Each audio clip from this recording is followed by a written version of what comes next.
documentaries, and it, of course, is mimed to perfection. Right, right. Yeah. That is too funny. But I would love to hear the Italian version of me. Actually, some Italian dubbers who must have made an effort and acted as they were you know. Right, right. I'm going to let everybody know the YouTube is back up and streaming. So there is Leo's book. I'm holding it up there now, Invisible Master. And Leo, the book, normally when I read somebody's book, I'll read it, speaking of dubbing, right? I read it in their voice. I hear their voice as I'm reading the book. And this one, I'm having trouble hearing your voice in it because it's not written with an Italian accent. And now, we made a big effort in letting the whole of my thoughts and everything filter in a way that was really American.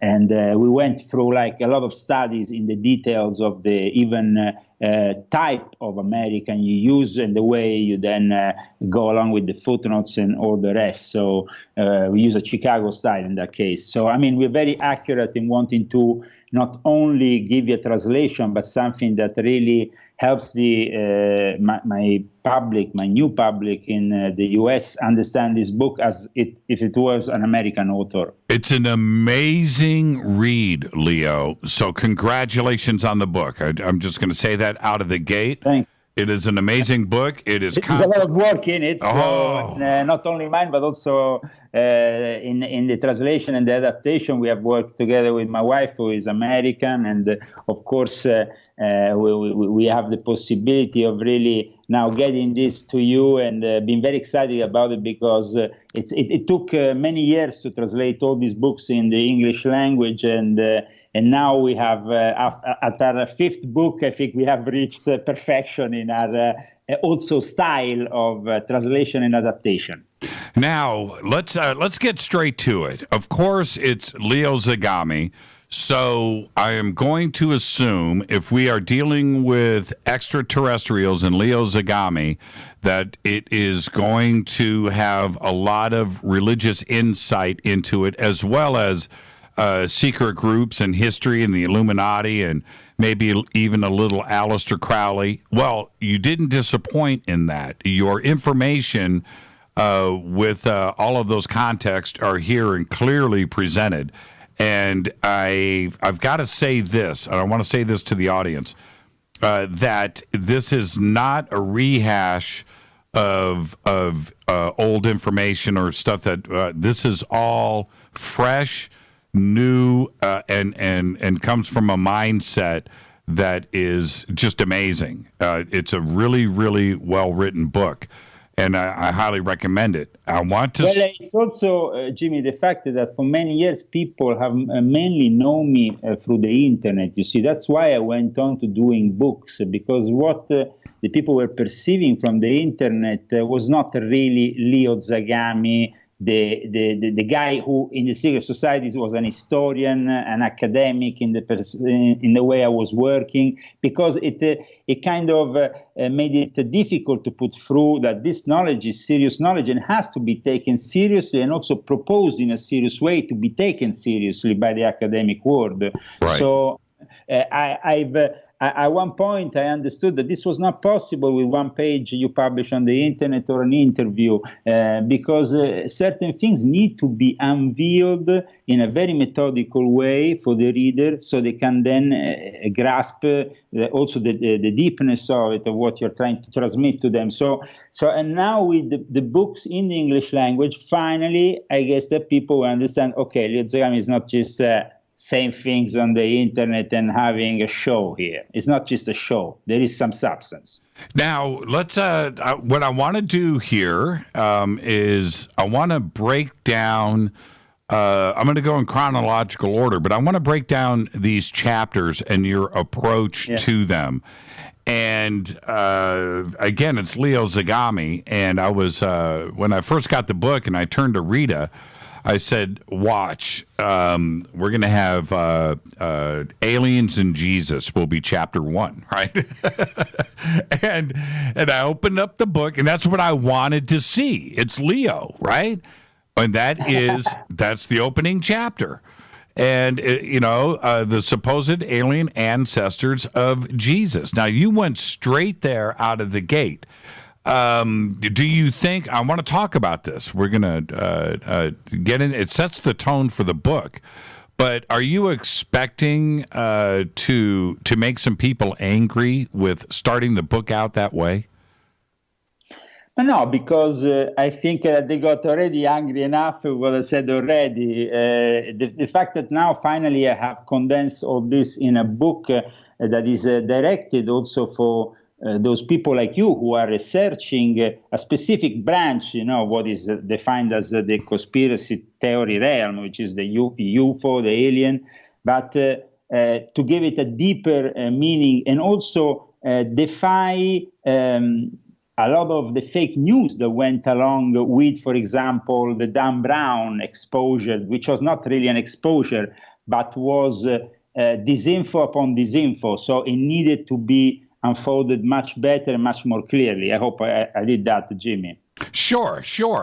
Well, let's start right there. What's the alien connection to Jesus? Well, I mean, if we have to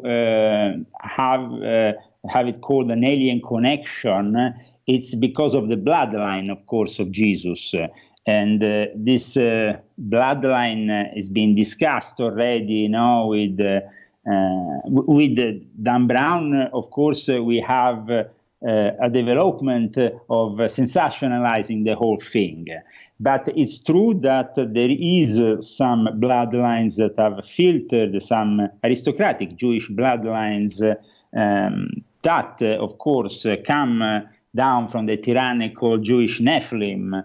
And of course, for a lot of people, this has always been the realm of research of Zachariah Sitchin. And of course, I respect very much what other researchers have done, but I also point out maybe on the limitations that each researcher could have. Lawrence Gardner was this English researcher that influenced very much behind the scenes people that went on after to filter that information that then became important in this whole Da Vinci Code saga that was unveiled by the writings of Dan Brown. But there is this alien connection in the fact that, of course, not only by legend, but also because the royal families have had a link to the gods since the time of ancient Rome. I mean, a lot of these aristocratic families also derive from ancient Rome. And in ancient Rome, we know the emperors were gods who interfaced with the gods. They were demigods. They were half human, half gods, because they had interacted with these entities from other realms, which I also describe, as you know, in the book as extra-dimensional and capable of traveling through time and space, because they have a complete other knowledge and other technology to enter this dimension and then get out of it. And of course, the aristocratic families acquire, and of course the royal families even more, the possibility of a priority interaction with these entities. And from that springs out the dominating class of this civilization and of the others before that. Now, I hope it was clear. Yeah, you're very clear. You're very clear. Leo, there's at another point in the book, you reveal, which I didn't know about, that in the Quran, that they specifically talk about a wormhole that is connected to another planet. And now, what I find interesting in that, first off, the name of it is Mirage. and that, because we connect mirage in the English language with, something that you see in the desert and it's off in the distance, and you get up to it and it turns out it's not an oasis, it's not there, whatever, it's a mirage, it's not real.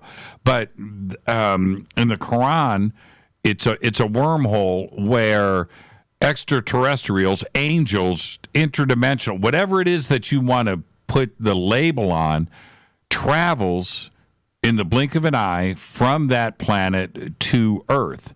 Now, if we back up to this first chapter in the book where we're talking about Jesus, later on you talk about these wormholes, but is it the same situation that is referenced in the Quran that Jesus was communicating with, and before that, and the gods, of Rome and of Greece and of ancient Egypt and Moses and Mount Sinai and all of these other references to gods and angels?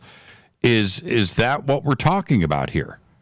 Yes, in fact, I later on developed the whole thing, talking also about the ultra-dimensional portal of Lucifer with Otto Rahn and the Nazis and the Wewelsburg Castle, because it's all connected in this history we are living, even up to these days, in something that is unfolding on mankind, that brings us all the way at the end of the book to talk, of course, of the Vatican. So when Jesus is talking to God, his pops, right? He's talking to God, that we are actually dealing with the possibility of it being extraterrestrial and not necessarily the God that is referenced in the Bible, but something that is, living off planet and traveling here through a wormhole. Well, but I don't necessarily, you see, I also make some clear warnings here in the book, saying that some people in the New Age arena march on this, take advantage of this to destroy our belief in God. No. It's just different manifestations of God, because there is a hierarchy in the universe, and we never heard of any alien beings who were not regimented in a very strict hierarchy, which is absolutely anti-democratic compared to our own view of democracy, because they have still the systems which we had in place up till 100 years ago, when we had the royal houses in place in Russia, in Germany, in all those countries, where they were destroyed on purpose so we could lose this link, which was very precious and was made out of a tradition. Now, of course, we can criticize those families and call them the Illuminati and all that. And of course, I define what the Illuminati network is in my prior books. But here we are talking about a relation between these families, these secret societies, and these gods. A relationship which goes back thousands of years, is made up of wars, sacrifices, connection, marriages. It's a saga which we can't just brush off, because in the last 100 years we believe in all our naivety that we can be democratic. That is the problem, that we can't connect with the aliens, because if you read the whole book, you will understand that we will have to go back 100 years, scrape off the last 100 years of our history, actually the last 200 years, since the Illuminati, methodically, the Order of the Illuminati of Asia and all the secret societies that developed after that destroyed methodically these links between the creation of Adam, represented in the famous fresco painting by Michelangelo in the Sistine Chapel, and mankind. We have destroyed this connection. This connection was made of respect, of rituals, very complicated and complex, between mankind and these entities. We can't just meet with them. We have to have a ritual. Everything is a ritual in Japan. There is a reason. Because the Empire of the Sun is first in receiving certain knowledge.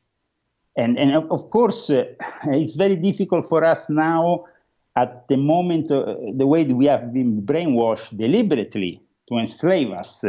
And this is very sad. The points that you made about the new movements of today, right? I thought that was a very interesting your take on it, and the reason why. There's different segments of it of consciousness and the new side, and then there's it's all branched, but it's very interesting their take on ET and the possibility of everything planned out to help us, that we're going to be saved, and it's going to be all about knowledge. It's pretty interesting how you break that down and then compare it to the very same, if it's ET, the very same views that, not the very same view, the alternate views of the same phenomenon, which is ET visiting here on Earth, and why are they here? It was, I really had to sit back. I almost kind of laughed a little bit, Leo, at myself and others, because that is truly the case. The New Age movement, which has been going on since the 60s, and the consciousness side of things, and their belief that it's that we're going to be elevated to another level, which is all fine, but that may not be the case. We have had people over the years making the same connections to ET that are coming away with a completely different view. Yeah, no, you're absolutely right. I think that we need to get back to a different view, because this different view will bring us to a more serious approach, a more academic approach, and also a more sacred approach, which is the approach these entities, in any case, either they are good or bad, they always want a sacred approach from us. It can't be just a very materialistic and sensationalistic approach. There has been for a long time, as I describe in my book, fraternities, secret societies upon secret societies built on this contact. And that was because they were following what Jesus said. You can't just throw the pearls to the pigs. And often, unfortunately, in the modern world, in this age of sensationalism, and also in the age of materialism, we have grasped religious knowledge in the New Age movement and materialized it, despiritualized it, becoming a spiritual desert ourselves in the process. So we need to reacquire this real connection, and also the respect to this sacred geography, which is built on sacred places, that we have to approach in a completely different way. Yes, of course, I might not have to wear a cape all the time and go there and bow down. Right. But the approach has to be different, even for people in the media world who are working on documentaries. You have to be very careful. Because when I went in certain places, I haven't filmed anything. I haven't even touched anything, because I knew exactly what will happen if I did that. Let's take a break right here, Leo. Our guest tonight, Leo Zagami, and his new book, which we're going to be discussing tonight on the show, Invisible Master, The Puppeteers, Hidden Power, right there. It's an amazing book. This is Fade to Black. I'm your host, Jimmy Church. Game Changer Network. This is truly bespoke radio for the masses. Follow me on Twitter at JChurchRadio. Email is jimmy@jimmychurchradio.com. I'll be right back. Stay with us.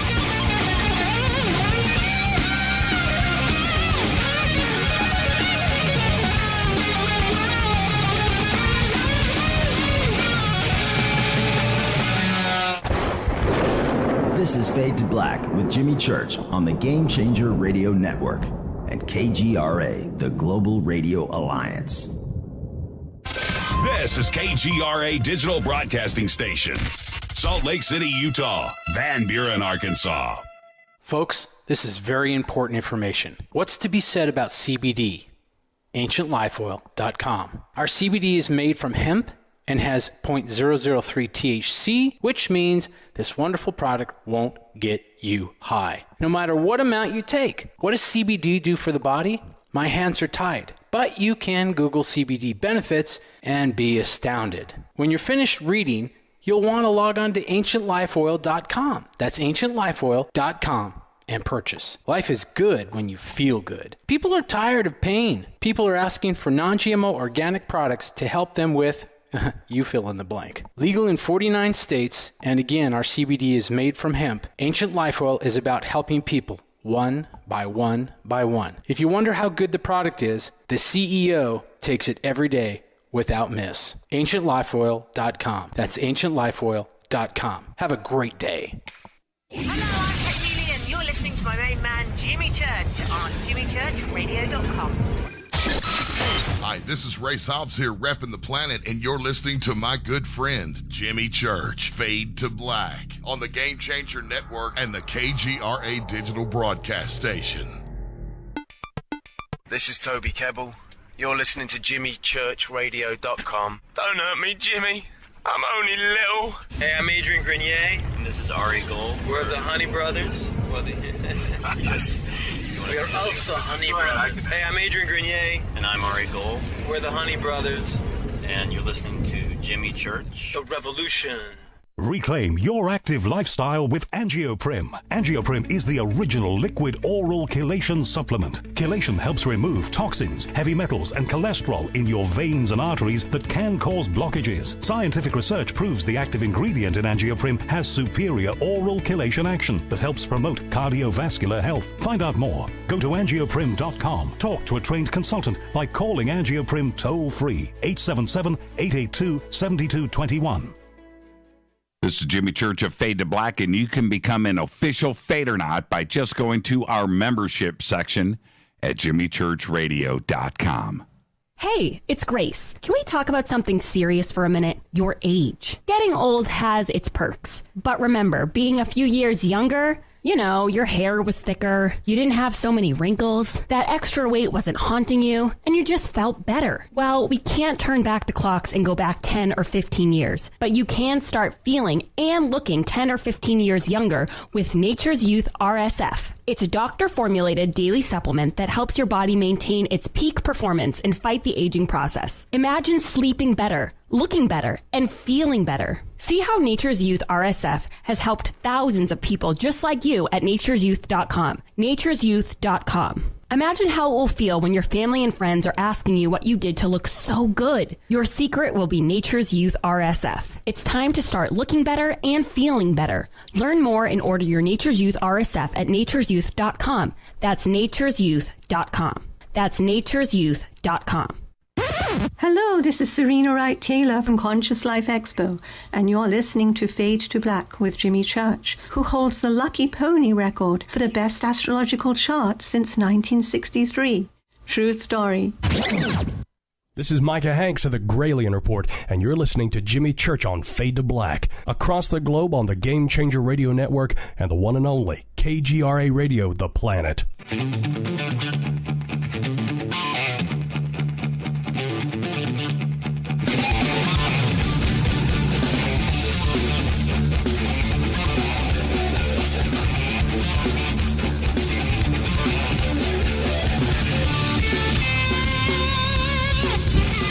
Welcome back, Fade to Black. I'm your host, Jimmy Church, on the Game Changer Network and KGRA The Planet. You can follow me on Twitter at JChurchRadio. Simple enough. Hashtag F2B is the sandbox. Come and join in on the conversation. Of course, we have two chat rooms open, one over at Spreaker and one over at KGRA The Planet. Our guest tonight's Leo Zagami. We're talking about his new book, and it's called The Invisible Master, The Puppeteers' Hidden Power. Now, the information here, when we're talking about extraterrestrials and ET and the UFO question and how it has affected us and others throughout history, is complete. This is a book that you're going to want to read. As Leo and I discuss some certain points throughout the book, there is so much information and so much detail here. We are merely scratching the surface of all of this. But Leo, your points, not only with certain historical figures, which we're going to discuss right now, it goes all the way up through to CERN and technologies today. and you really connect all of the dots. You've suggested some of this already during the show, and we're going to get to all of that. But it's pretty amazing how it all makes sense the way that you presented it here. It's a fresh take on things. Well, I hope it's a different take on things, because it's the take of somebody who is not really listening to the ufology world or the world of the conspiracy theories, but is coming from studying mystery schools and secret societies that have unveiled to me a lot of knowledge, but also many experiences that have put me in contact at one point, even with the entities, with what you call aliens, what we can call aliens, but have been there for a long time in various disguises. So I hope that this work, which is an experience of a lifetime, Invisible Master, might help really step into another level for the study of all this, a level that is much closer to the truth, and that might really help mankind act also upon maybe the consequences of this contact with these entities. Like I said in this book, the Roswell accident, for example, can be interpreted in a completely different light. For example, I want to ask you, actually, what do you think of my take on CERN, interdimensional portals, and the Roswell accident? Okay, now, I wanted to save that for later. And let me tell you what. If you have your own, yes, yeah. You don't know what is that. I have been speaking about CERN on this show and the interdimensional aspects of it, and portals, and opening up a door to things that we don't have any answers to. And I am very concerned about it. You spend a lot of time on that subject here. Well, actually, we're going to get to that in a second, because you start to touch upon it in Chapter 2. In Chapter 2, you mention Stargate and your search for the Stargate.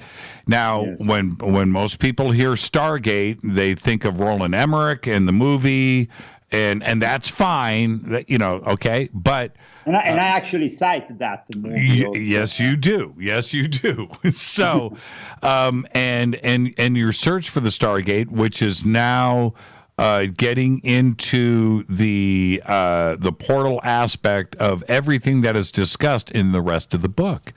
Because it's my own experience of life also in this book. In fact, in Italy, this book actually came out as volume 4 of my confessions. It was a later decision to remarket for the US market as the Invisible Master, and at that point I also added some new parts to make it even more rich for the English-speaking world. But this is my experiences in my early 20s, when I just got into the secret societies, initiated in 1993, and also I was practicing a certain magical grimoires, like the magic of Abraham Mellin, and I was deeply involved in a spiritual research with myself. Spiritual research, I tell you, Jimmy, that was very heavy, meaning that could have turned out to be a complete disaster, and I could have probably even died at some points of it. But fortunately, I'm here to talk about it, and that's great when you survive certain ordeals. And the magical door in Rome is actually a place, is actually an alchemical door that was constructed by certain eminent alchemist and a Jesuit known as Athanasius Kircher. Mm-hmm. And of course, it's an incredible story, because I have lived it on myself, and the discovery of this alchemical door, the fact it was itself a portal, and that these inscriptions, these alchemical inscriptions that surrounded, actually I found them for the first time indicated in a book, old book of my grandmother, a Sicilian grandmother, that was very much into the study of Kabbalah. And so I went and searched for this portal, and it was in Rome, in Piazza Vittorio. You can still find it there. It's gated. You can't really access right in front of it, but you can clearly see it a few meters off the fence. And it's impressive because you see the symbols are very powerful, but they're also the key to something else that is right there in front of you, and that it's a door which is closed. There is no entrance. It's at a material level, but there is definitely an entrance at a spiritual level, and this entrance is to an invisible world of angels and demons, and that I of course unfold in this book, but also in my life. So it was a very strong experience back then, and I talk about it, of course, in my book, because it was coinciding also with the coming out of that movie, Stargate. So it kind of like had a synchronicity also, which was interesting for me at least, and helped me go forward in connecting then the importance of certain places with these stargates and these interconnecting with these extra-dimensional doors that are very important for then become in a certain way connected to these entities. Because then you are connected to these entities for the rest of your life in one way or in another. Of course, you don't want these entities to be the negative ones, and you don't want to turn out possessed, something that has happened even in my life, and I will probably, what I'm doing is now preparing a whole book on the subject of possession and exorcism, but that's something that I'm doing later on. Here I am describing my own experience, because I have in the early 90s also agreed to change my life and go into the research of something that was deeper by joining these various secret societies. And especially when it came down to the AA or the Ordo Templi Orientis or the Theosophical Society, which, as I show in this book, it's not only Theosophical Society, the negative originator of the New Age movement, but in reality, it originates also the whole ufology movement. I show very clearly how we had people like George Adamski being connected to Theosophy, or Madeleine, and all these connections. This is early ufology. Right. Is actually in the esoteric movement and in Theosophy. So in the end, what I'm bringing here with this book is bringing you back to your roots. I'm saying, this is your roots. Here it is. Study them. Yeah, and there's a lot of it here too as well. And you discuss Carla Turner, of course, in the book at length, and her section is very interesting. I miss her a lot, and I never. She passed away before I started broadcasting, but. Okay. Now we're getting back ahead of ourselves. Let's back up to this door. How exactly does it work? And you had just said to the audience, so I want to clarify that there was no entrance. It wasn't physical. So was it? I mean, you can actually see the door, because the actual door is called the alchemical door, the magical door in Rome. You can go and find it even on Wikipedia, and you can study the complex history of it, which it's very interesting. But at the same time, for me, as I said in the book, it's been my own experience. And in this book of my grandmother, I had certain symbols that were decrypted from the symbols that you see on the side of this door, because there is actually an entrance with these two sort of demons guarding it right in front of it. You, as I said, you can actually go on the internet and find the pics yourself of it. I also put, of course, an image in the book, but you have to understand that it's a very complex alchemical structure and symbols that apparently led to the disappearance of all the people involved in constructing this door in one night. They all died mysteriously, including somebody who I think probably everybody knows, because Bernini, and everybody knows the fountains of Piazza Navona in Rome, for example. Or everybody knows that Bernini was involved with that in that church that is also described in Dan Brown's Angels and Demons.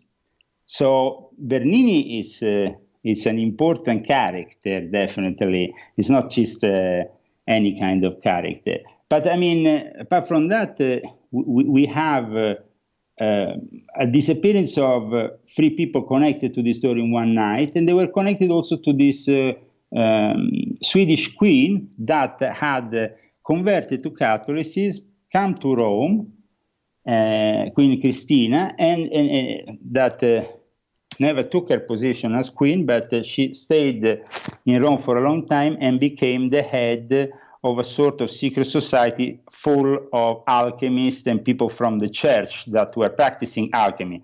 Let's remember that the Jesuits, the ones that now see Pope Francis as the head of the church, are the ones who have been preserving a lot of this secret knowledge within the Vatican. That's why they are also in charge of the Vatican archives, and of course of all those secrets which probably all your listeners would like to have. Now, the alchemical door is one of the craziest things I have ever seen, right? And you look at it, and, well, first off, it's just creepy, Leo. You know that, just looking at it. What's on the... It's creepy. It is. Definitely.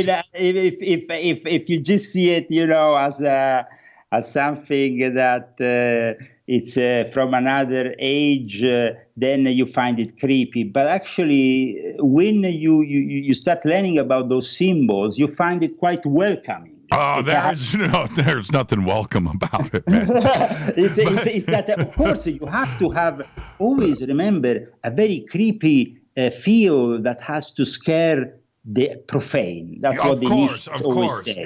And those 2 guards definitely do just that, right? If you're not worthy, you're not going to, if you don't possess the knowledge to even understand this, you're going to look at those guards and walk away. It's pretty, but what's on the other side of it, right? Of the wall, what's behind it?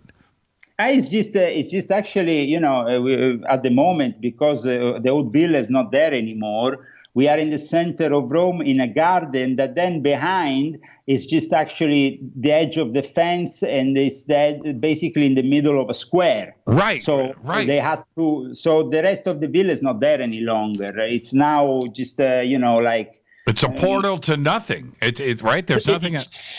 It's a portal to nothing in the sense that behind there is wall. There is a very thick wall. Right. And then after there is nothing. Now, some people said that maybe in the past there was actually something in it.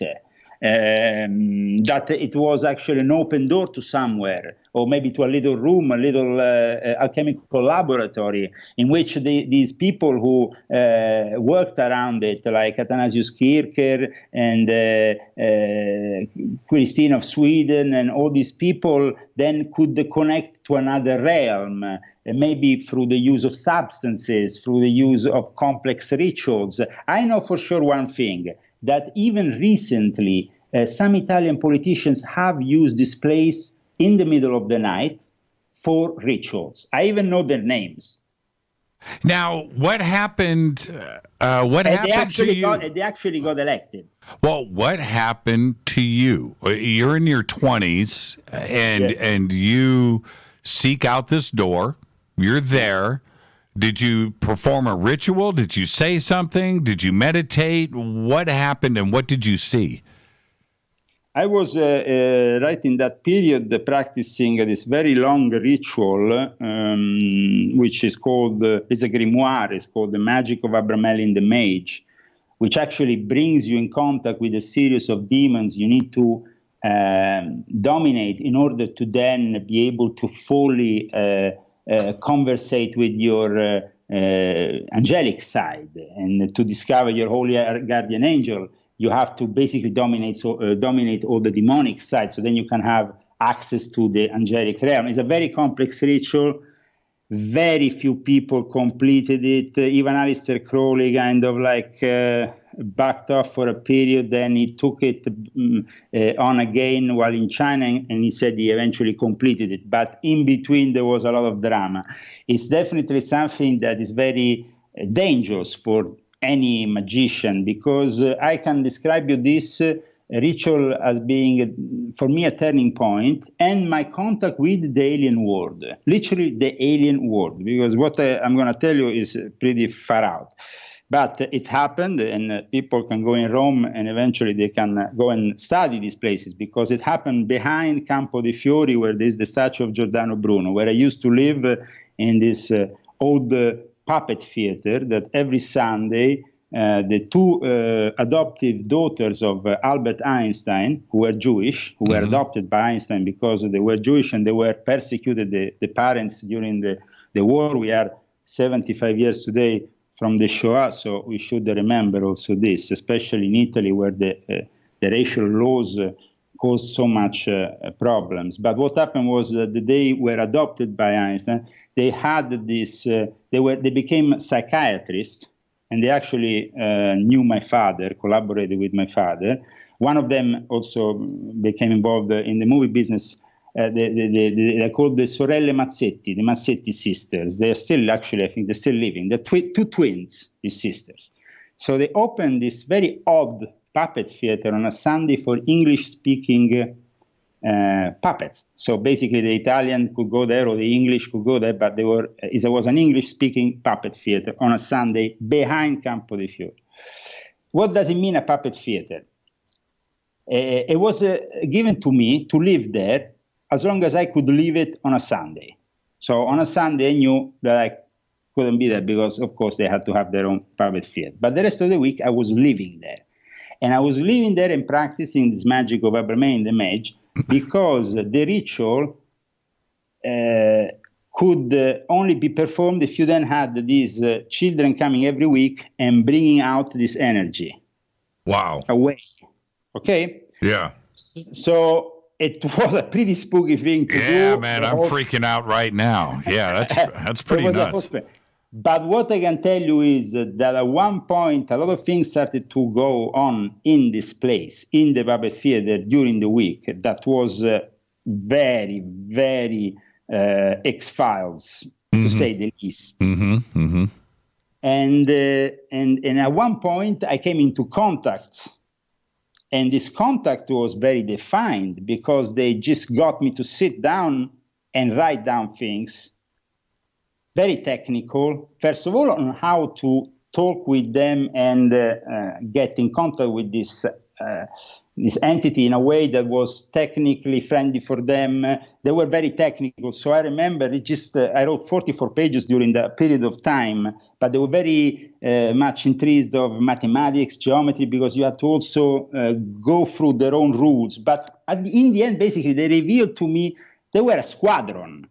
They were a squadron, meaning a military squadron. And they gave me the codes of access of their spaceships that they were basically running around and doing this operation with. And I was there in this puppet theater. Also, I mean, it was pretty far out, man, because at one point what happened was that somebody came through that door that I would have never expected. Her name is Gabriella Ferri, one of the most famous Italian singers, who then suicided herself later on in the late 90s, second half of the 90s, unfortunately. Gabriella Ferri is still regarded today as an historical singer in Rome, like the singer that has sung the heart of Rome. But she wasn't really Roman. She was a Tuareg. She was coming from the desert of Tunisia. She had a tradition with the jinn, with the entities. And what happened was that she knocked on my door one afternoon while I was in the puppet theater. And she said, Tum. I say, who is it? I was there with my assistant. At the time I had a secretary, because I also had a very big business going on with the music business and stuff. So I had, of course, somebody assisting me in it. So I was there with this secretary of mine. And suddenly the door knocks and says, who is it? Gabriella Ferri. This puppet theater was very particular, because it had 2 entrances. It's very picturesque, very beautiful. One of the entrances was in this smooth, very small alleyway next to a restaurant, and then that was the side door where the people were actually going in on a Sunday. Then there was my entrance in the courtyard, this amazing courtyard in the center of Rome, which really seemed out of a movie, incredibly beautiful. But Gabriella Ferri came from the side way, and she said, I heard about you. I heard what you're doing. I was like, man, that was pretty freaky, because at the time, everybody knew me as a DJ. Yes, of course, I could have been a great person in the music business. I was very famous. I was the guy who invented Italian raves, whatever. But nobody knew me for this side of things. There was very few people who had access to that kind of knowledge. How did you, Leo, we're going to hit a break here in a second. How did she find out about you? You're talking about Gabriella Ferri, the blonde Italian singer, right? Yeah. Okay, this is pretty amazing. How did she find out about you? We never. I spent a whole day with her after, and I will tell you what happened. But she never told me who told her. That is crazy. That is crazy. Okay, we'll pick up with that after the break. Back to the door itself, the alchemical door. You do the mage. So you did the mage ceremony. You completed it. I've got 2 minutes before the break. What happened when you completed the ritual? Well, I mean, the problem is that I had to interrupt it because of the door, because something happened, but will take more than 2 minutes. I'm afraid we will not be able to do it before the break. So, I mean, I had an image. I photocopied the image of the door that was in my grandmother's book with these secret codes that were in it. This is a very, very rare publication. I still have it. That was published in Naples. I made a photocopy, and I went to the Chinese restaurant that was on the other side of the road. The link between the Chinese restaurant and Piazza Vittorio, I will have to talk about it after the break because it's a little bit a long one, and it involves the Chinese triads. Okay, let's. You know what? Let's just take a break right here. I've got to do this, and I'm going to do that. There we go. We'll take a break right here. This is Fade to Black. I'm your host, Jimmy Church. Our guest tonight, Leo Zagami. We're talking about his new amazing book. It's just been published, The Invisible Master, The Puppeteers' Hidden Power. Live from Rome, Italy, is Leo Zagami. More with Leo right after this short break. Stay with me. We'll be right back.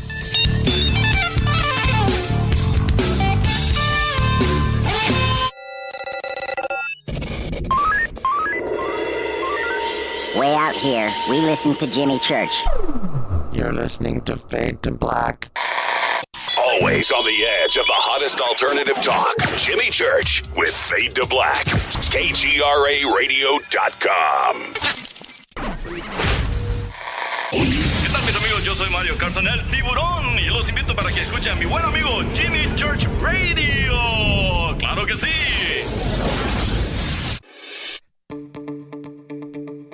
Hurricanes, earthquakes, wildfires. This year we've experienced more than our fair share.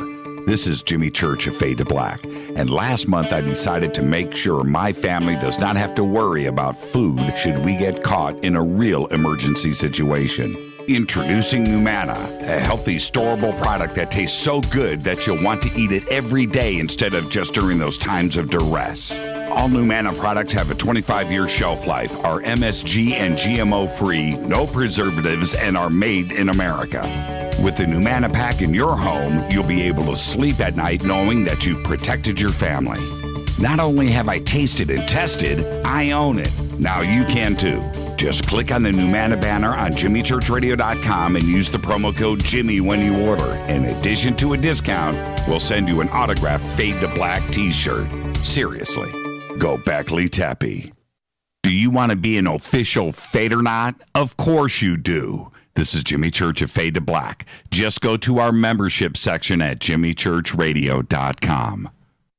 So, you love talk radio? Then you'll love TalkStreamLive.com. TalkStream Live is always on, 24/7, with the best streaming talk shows. Find your favorite talkers and discover some new ones. It's free, readily available online or on mobile with any smartphone or tablet. Finding your favorite talk shows all in one place has gotten a whole lot easier. Just go to TalkStreamLive.com. Be sure to download the free apps from Google Play or the iTunes App Store.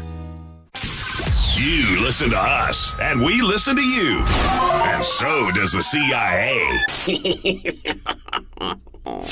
KGRARadio.com. If you have hard water, the lime scale not only leaves white spots, it clogs pipes and breaks down appliances, costing you hundreds of dollars in energy and wear. Eliminate lime scale and other water issues like brown staining and bad odors with HydroCare water products, available from Wave Home Solutions. Wave's affordable water systems don't use salts or chemicals. You'll love the way your water tastes, smells, and looks. Satisfaction guaranteed. For more information, go to bestwater123.com. That's bestwater123.com.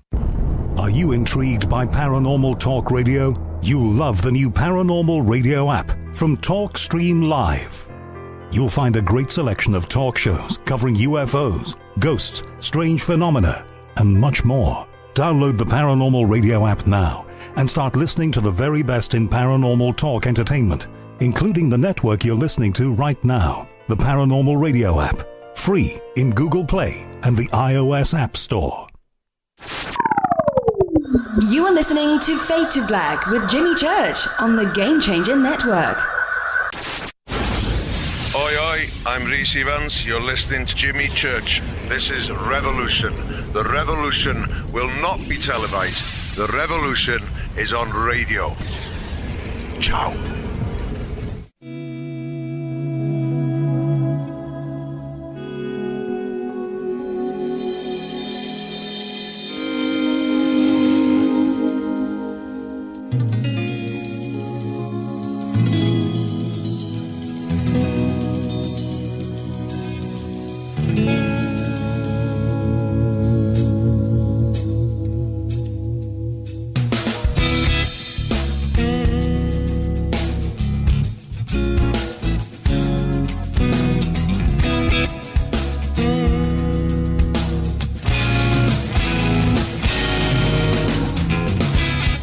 Welcome back, Fade to Black. I'm your host, Jimmy Church. Our guest tonight, Leo Zagami, live from Rome, Italy. We're talking about his new book. It was just published. It is called The Invisible Master, The Puppeteers' Hidden Power. It's an amazing read. Amazing read. Now, right before the break, trying to get clarity on what happened at the alchemical door. I've posted pictures of the door there in Rome, and it is that's a sight to behold. That's a pretty amazing. How old is the door, Leo? Is there any dating on it? Well, I mean, an exact dating I don't think is present on the alchemical door, but the period is around the second half of the 17th century, I think. There you go. Okay. So take us through it. I mean, if we had to say the exact year, it would be between 1678 and 1680. There you go. To give it right. It is also known as the Door of the Skies. So that's also an interesting name, because usually we call it the magical door or the hermetic door or the alchemical door, but it's also known as the Door of the Skies. So it's actually known as something that is an access portal to the skies. It's a Stargate, man. It's a Stargate. And not only that, this is what is interesting, is your experience that you talk about here at the beginning of the book in chapter 2 about this. Your references to these types of opportunities, let's call it, right? Portals, accessing portals, opening up portals. You reference throughout the rest of the book. And we're going to get to CERN, I promise everybody. But it's also Aleister Crowley, and it's others throughout history that have gone and opened up these portals, and I've had access to it. Going back to, we talked to at the beginning of the show, all the way back to Jesus, Moses, and other historical figures. Yes, and you were saying about the bloodline, why it's so important. Well, because in the end, I also describe how this bloodline of Jesus that vibrates in a certain way linked to these entities could have filtered even in my own bloodline, because that's where I come from, the lion family also. There is also this connection. So I describe how the aristocracy and the royalty wanted to keep a sort of exclusivity around this connection. Now, for the first time today, we are revealing with this book for your listeners on the air that there is something really tangible in the realm also of secret societies regarding the connection with the alien reality. Now, the ritual, that ceremony, I had read Crowley's own words about it and how he pursued it over the years and never managed to complete it. Well, he did eventually complete it, but he spent years trying to get to the end. It took me also years because, as I said, at one point I had to interrupt it because what happened was I got really deeply entrenched with this magical door in the mix of the magic of Abramelin, the mage. And so because the Chinese secret society, the Chinese Freemasonry, the Hong, which controls the triads, was taking control of Piazza Vittorio, which they eventually did in that moment of time. They were actually taking control of the whole area, which became basically a Chinatown of Rome. So for me, it was very important to go to the Chinese heads and say, listen, guys, this is not just a part of Rome. There is also a magical side to it. And these are the secrets. Beware of it and keep it in mind.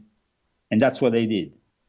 And there's, I was... And I described that in volume 3 of my Confessions, by the way. So it's in detail, apart from here, of course, where I talk about the Abramelin in my new book. Okay, so now let's get to the moment when something spiritual and mystical happened to you in front of this door when you completed the ritual. What happened? Well, I was inside the actual puppet theater at that point, which might be, I mean, as a distance from the magical door, we're talking about a 15-minute distance. Okay. But it was that I was centering my own temple for what I was trying to evoke and trying to also in some ways dominate and to achieve this privileged alien contact. So I was there, and at one point I was kind of paralyzed when I had this light with a very light bluish kind of border, no? So this very strong white light manifesting in front of me, and I was petrified. I mean, I was petrified because it was moving around the room, and it arrived in front of me, and at that point, I kind of forced myself out of my body because I couldn't really move my material body, but I noticed that when I gave up trying to move my material body, I could actually move my ethereal body, which of course is different also in the way it moves. But it kind of moved out of my body. It was a very strange sensation towards this light, and then it went down on the surface of the place where I was, the puppet theater, and kind of around. And it gave me the sensation that I was kind of transported in it in a way. I let myself go with it. And then eventually I managed to regain control of myself. And then this whole thing, this light disappeared. And at that point I could finally move. But the experience was very strong because at that time I was, as I said, trying to dominate dark forces in order to achieve something angelic that could communicate with me. And this light was obviously something angelic, had a very good feeling. It had no negative connotations while instead, when I was giving myself into mediumship to achieve contact with these entities, at times they were totally much more militarized in the way they operate. As we know, demons are very militarized. That's why I also warn very much people in this book, listen, there is a whole reality here which is connected also with demonology. That's why Corrado Balducci was also an exorcist before becoming a famous ufologist. You mentioned when you made the alien contact back at the Puppet Theater that they were, how did you describe the group? They were describing themselves as a squadron. A squadron. A squadron, and they gave me actually some numbers, which I actually studied later on. Now I have, unfortunately, these 44 papers some time ago, not so long ago, around 10 years ago, were stolen from me. I never photocopied them. It was other people photocopied them from the government. I don't have copies anymore myself, which is pretty sad. But they describe themselves, and also with numbers, they identify themselves. So the squadrons had a specific, each one of them had a specific number, and they were very militarized in their approach, definitely. I mean, what happened at one point was they brought me behind, where in the puppet theater you could go behind the scene where you actually play with the puppets, no? And this whole scene behind there, because it was very small, it really looked like some kind of spaceship in the way, you maneuver all the things for the puppets, the things, And they kind of placed me in front of there for a meditation. And my impression was that they kind of wanted me to use this as a kind of time capsule that transcended actually time and space, and became like an extra-dimensional capsule that could go into their reality. Because what they were doing was to monitor the Vatican, and I was right there. I was living behind also very strong place energetically, the place where Giordano Bruno was killed for his, even not only for not believing in certain dogmas of the church, but also for believing in the existence of many worlds and many creatures from these worlds. I mean, Giordano Bruno was an ufologist of his days, as we know. Of course. Giordano Bruno was actually killed there. That's right. So literally, if you go to Campo dei Fiori, if an American tourist goes to Campo dei Fiori, I can tell them exactly how to get to this place, because it has also a very picturesque entrance to it. You are in Campo dei Fiori in front of the statue of Giordano Bruno, you take the left, you go straight on. At the end of the square, you will see there is a side way, and there is a kind of arch with a Holy Mary and a small, and a gate which is open only in the day. You can go through it, and then you arrive in another square, and you go on the right there, and then there is a side entrance to this puppet theater. So it was something of a connection which I'm very happy for having experienced, but it was pretty scary at some time. And at one point, the experiment went wrong in a way, because one of the entities took possession of myself. And it took me some time to get out of it. So every now and then, when you practice the magic sacred of Amerlin the Major, other grimoires, the main problem is that you can get possessed. But in that case, you lose your objectivity, and also you can risk your own life, because these entities will make you do things that are completely out of this world, talking other languages, doing things that are... This experience was very strong, and I'm glad I'm here to be able to tell it to you. But it was very difficult at times, especially because then it got me a little bit unbalanced to learn certain things in advance. Now, I wanted to ask you, Leo. Let's go back to the squadron for a second. When I say in advance, the squadron transmitted me also projections of the future. That was a big thing. Yeah, let's stay right there for a second.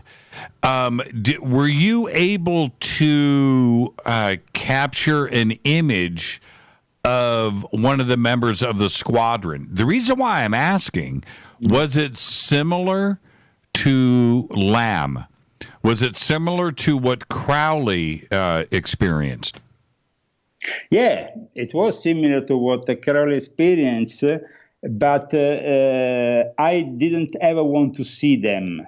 Every time they manifested, I gave them I was also bringing offerings to them, and they literally took them. They disappeared. I mean, I bring them in the center of the room, and these offerings will literally disappear. And it was at times very scary for me, because I say, who can I mean, it was impossible to get into a place. There were bars. It was in the center of Rome. There were no other people that could have the keys to this place. And still, things which I was giving as offerings were disappearing in the center of the room. So I knew that the portal was activated right there, because that was also a very powerful place. Regardless of the alchemical, the magical door, which, as I said, for me was important to understand this whole concept. But what I was living there in the puppet theater was equally as strong. And of course, at the same time, I was making my first moves in the magical order of the AA. I was connecting later on with the OTO, with other groups like the Golden Dawn and other groups around the world that were doing magic within what is the Illuminati network, because of my bloodline, because of the fact that I was linked to Cagliostro. That is another Count Cagliostro, which was brilliantly represented by Orson Welles, as you know. Right. And Cagliostro is in my family line. He's actually related to me, and he became a sort of mentor, a sort of invisible master, a guide. You need in the invisible realm a guide, and I was searching for one, and Cagliostro became that guide. And it was at that point that something went really wrong when a group of plainclothes policemen one night, I was practicing the ritual, and from time to time I would just go outside to get some food or something. And I got in an argument with this, because I was wearing some ritual thing on me while I was going outside the door. Of course, people could have just minded their own business, I mean, I wasn't doing anything to anybody. But these policemen, plainclothes policemen, I didn't know they were policemen, kind of said something to me. And so I started a fight that ended up with me being arrested. At that point, because I was in the middle of the ritual and I wasn't myself, they couldn't get my name. And they had the head of the police had to call his wife, who studied Kabbalah, to understand what I was saying and who I was. And around 6 o'clock in the morning, the police understood it was me. At that point, they let me out. But I mean, but then they wanted to lock me up, because for them I was dangerous. What I was doing was, of course, perceived by the Vatican as very dangerous. The Vatican had already sent to the puppet theater representatives of the Knights of Malta a couple of months earlier. Yeah, no, that was also part of the whole thing. I mean, that I had to deal with. But they were very polite. Not like they came there and they threatened me or anything. No. They were very respectful, because just being respectful of the fact of who I was, my connection with my family on both my mother and father's side, they can't be, they can't have an aggressive attitude. So the attitude was like, they arrived there and they said, what do you need from us? What can we do for you? Can we bring you around? Can you do this? I was pretty impressed by it. They showed me their cards. They were, from the Knights of Malta. And they just told me, Leo, we know that what you're doing, if you want, we can stand by you and protect you from any problems. Now, I'm very interested. This was unusual, because at the same time, I thought the Vatican didn't want me to do all this. So at one point, I must have crossed really the line. Right. And Right. And then they had to lock me up. And they locked me up for I don't know how long, maybe 10 days, couple of weeks, whatever. And at that point, of course, they injected me, they tortured me, they did all kinds of things because they understood that what I was doing probably was really, really dangerous. But then I managed to get out the whole thing there, got the support of old Jewish family, one of the oldest in Rome, the Sonnino family, that worked also for the Banda della Maiana, was this famous gangster group in Rome. And they gave me not only their own protection, but they gave me a place to live within the Jewish ghetto on the other side of the river in Trastevere. In a beautiful place with jacuzzi, everything. It was a small place, but it was cozy, and it was still in the center of Rome, but at that point I was within the Jewish area. So I don't know if there it was more acceptable for them to place me there, because maybe by doing Kabbalistic magic and, I don't know. But I got very much studying and participating to Easter with the Jewish community and being very close to them during that period. Also because it was really helpful for me during my study of Kabbalah to be able to interact with them, ask them questions, and so on. And so I went on a few more months. And when I was doing a specific ritual, always within the magic of Abraham, imagine what Crowley defines as the crossing of the abyss, which is a very, very dangerous moment in which you can really become what Crowley defines as the babe of the abyss. You can just lose yourself. Mm-hmm. Just often what happens. And then I had another setback. So eventually I completed the magic of Abramelin, but there were a series of setbacks for a couple of years. So, and at the end of it, I received the message which was very clear. Leave Rome now, go to London, there you will have the protection and what you're searching for. And the lions will protect you. I'm from the lion family, the family of this Queen Mother, of course, the famous castle of Glamis in Scotland. I'm related to the Queen. I just saw that as a message for me to get the heck out there, because it was becoming way too dangerous for me in Italy. The 1993, 1994 gave in to the fall of the First Republic in Italy. So there was also a lot of turmoil, bombs exploding all over the place with the mafia threatening the government. Berlusconi was about to enter politics, and at the same time, there was all kinds of other things happening. The fall of the Soviet Union meant that all the old alliances within the New World Order were out, were not valid anymore. They were rediscussed in some way. So certain people, even close to me, like Prince Aliada di Monreale, who brought me within Freemasonry and was guested by Bill Clinton in 1992 at the White House, he was arrested a year later in it. So, I mean, there was things that were happening that were, of course, very upsetting, both for me and also for my family, knowing that I was getting maybe involved with things that were a little bit dangerous, also at the political level, because while I was doing all this, I was also involved with Freemasonry, and then I was operating on a different level, political, not only esoteric, and with the Vatican. Leo, let me ask you this, because as you went through all of these transitions in your life, you had experienced ET contact. You saw that the possibility of a parallel world, of a Stargate, of a portal, and that life was certainly different than what everybody else is being taught. When I did the Abyss thing, that was when I really got into my second really strong ET contact, but it was a much more of a darker contact.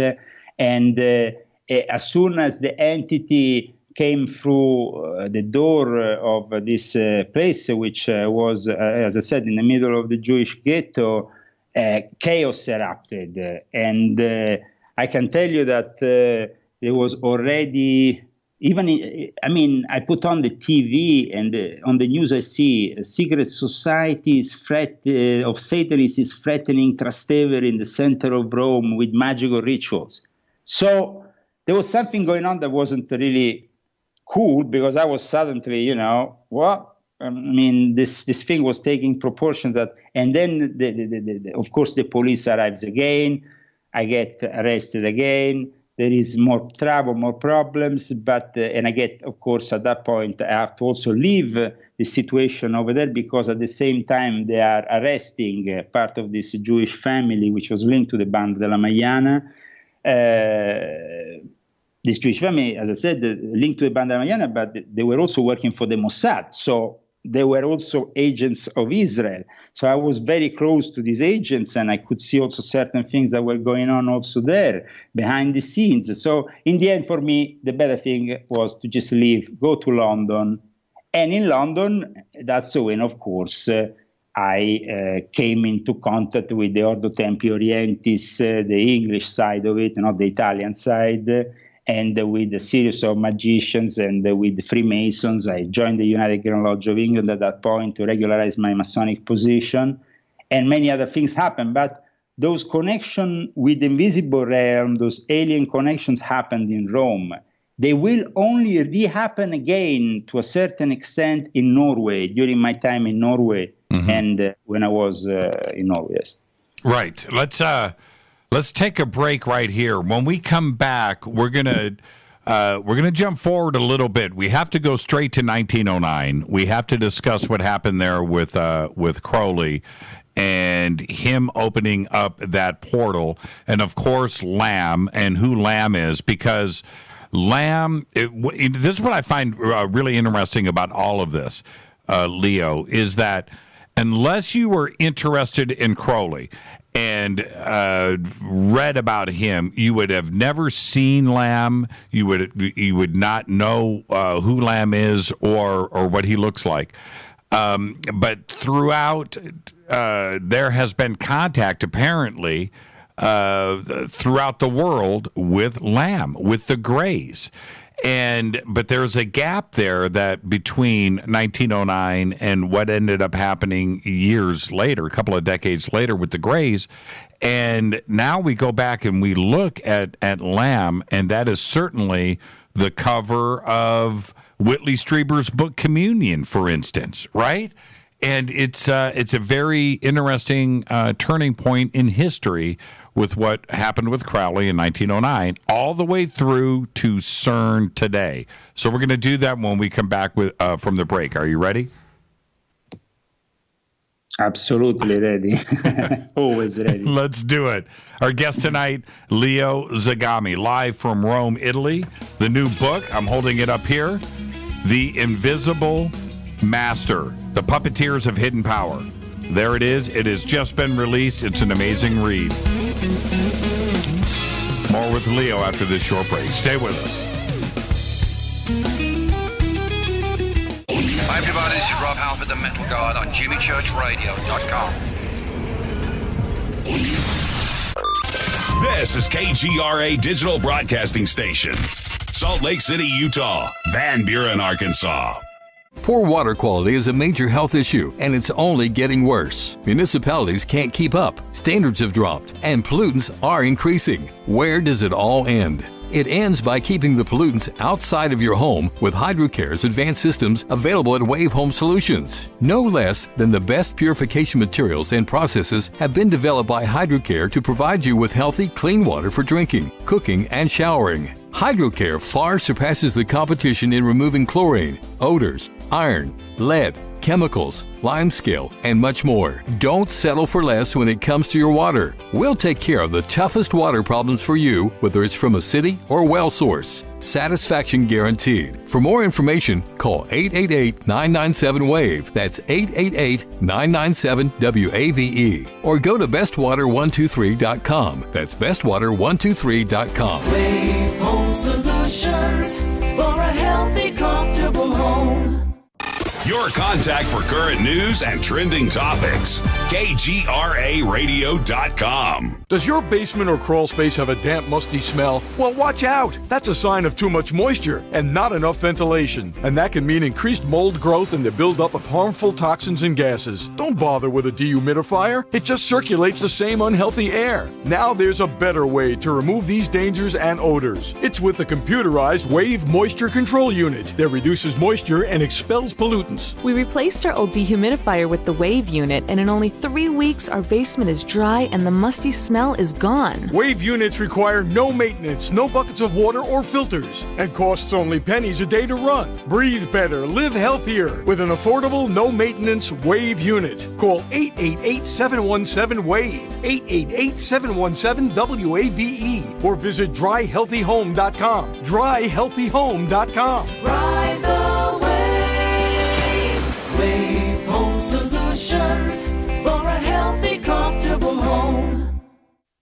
This is Jimmy Church of Fade to Black, and I only drink Fade to Black blend coffee from Rivermoon.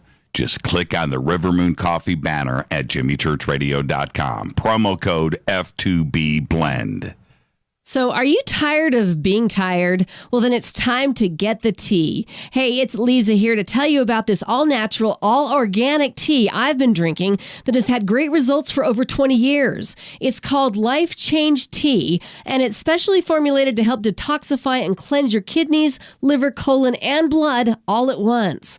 The colon is one of the most ignored organs in the human body. The faster that waste is eliminated from the body, the less time that waste sits in our intestines, spreading toxins to our bloodstream. This tea helps cleanse chemicals caused by outside intruders from our entire digestive system. And get this, weight loss can be a side effect. And with continued use of the tea, you can experience clearer, healthier, younger looking skin, increased energy, and a happier outlook on life. So if you're tired of being tired, get the Life Change Tea at getthetea.com. That's getthetea.com. And like me, you'll be glad you did. Did you know that when you're on the road with limited data or Wi-Fi available, you can still listen to every minute of Fade to Black by just calling 605-562-4482. No smartphone, app, or internet needed. It saves your data plan and no extra cost if you have unlimited minutes. Just call 605-562-4482. You can listen to me, Jimmy Church, on any phone, anytime, anywhere. Go back, Lee Tappy.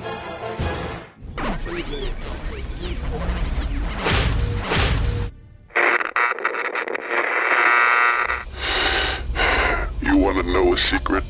I love ponies. I really love ponies. I'm serious. I couldn't stay sane without ponies to brush. Why Fade to Black? Because you never got that pony, damn it. This is Fade to Black with Jimmy Church on the Game Changer Radio Network and KGRA, the Global Radio Alliance.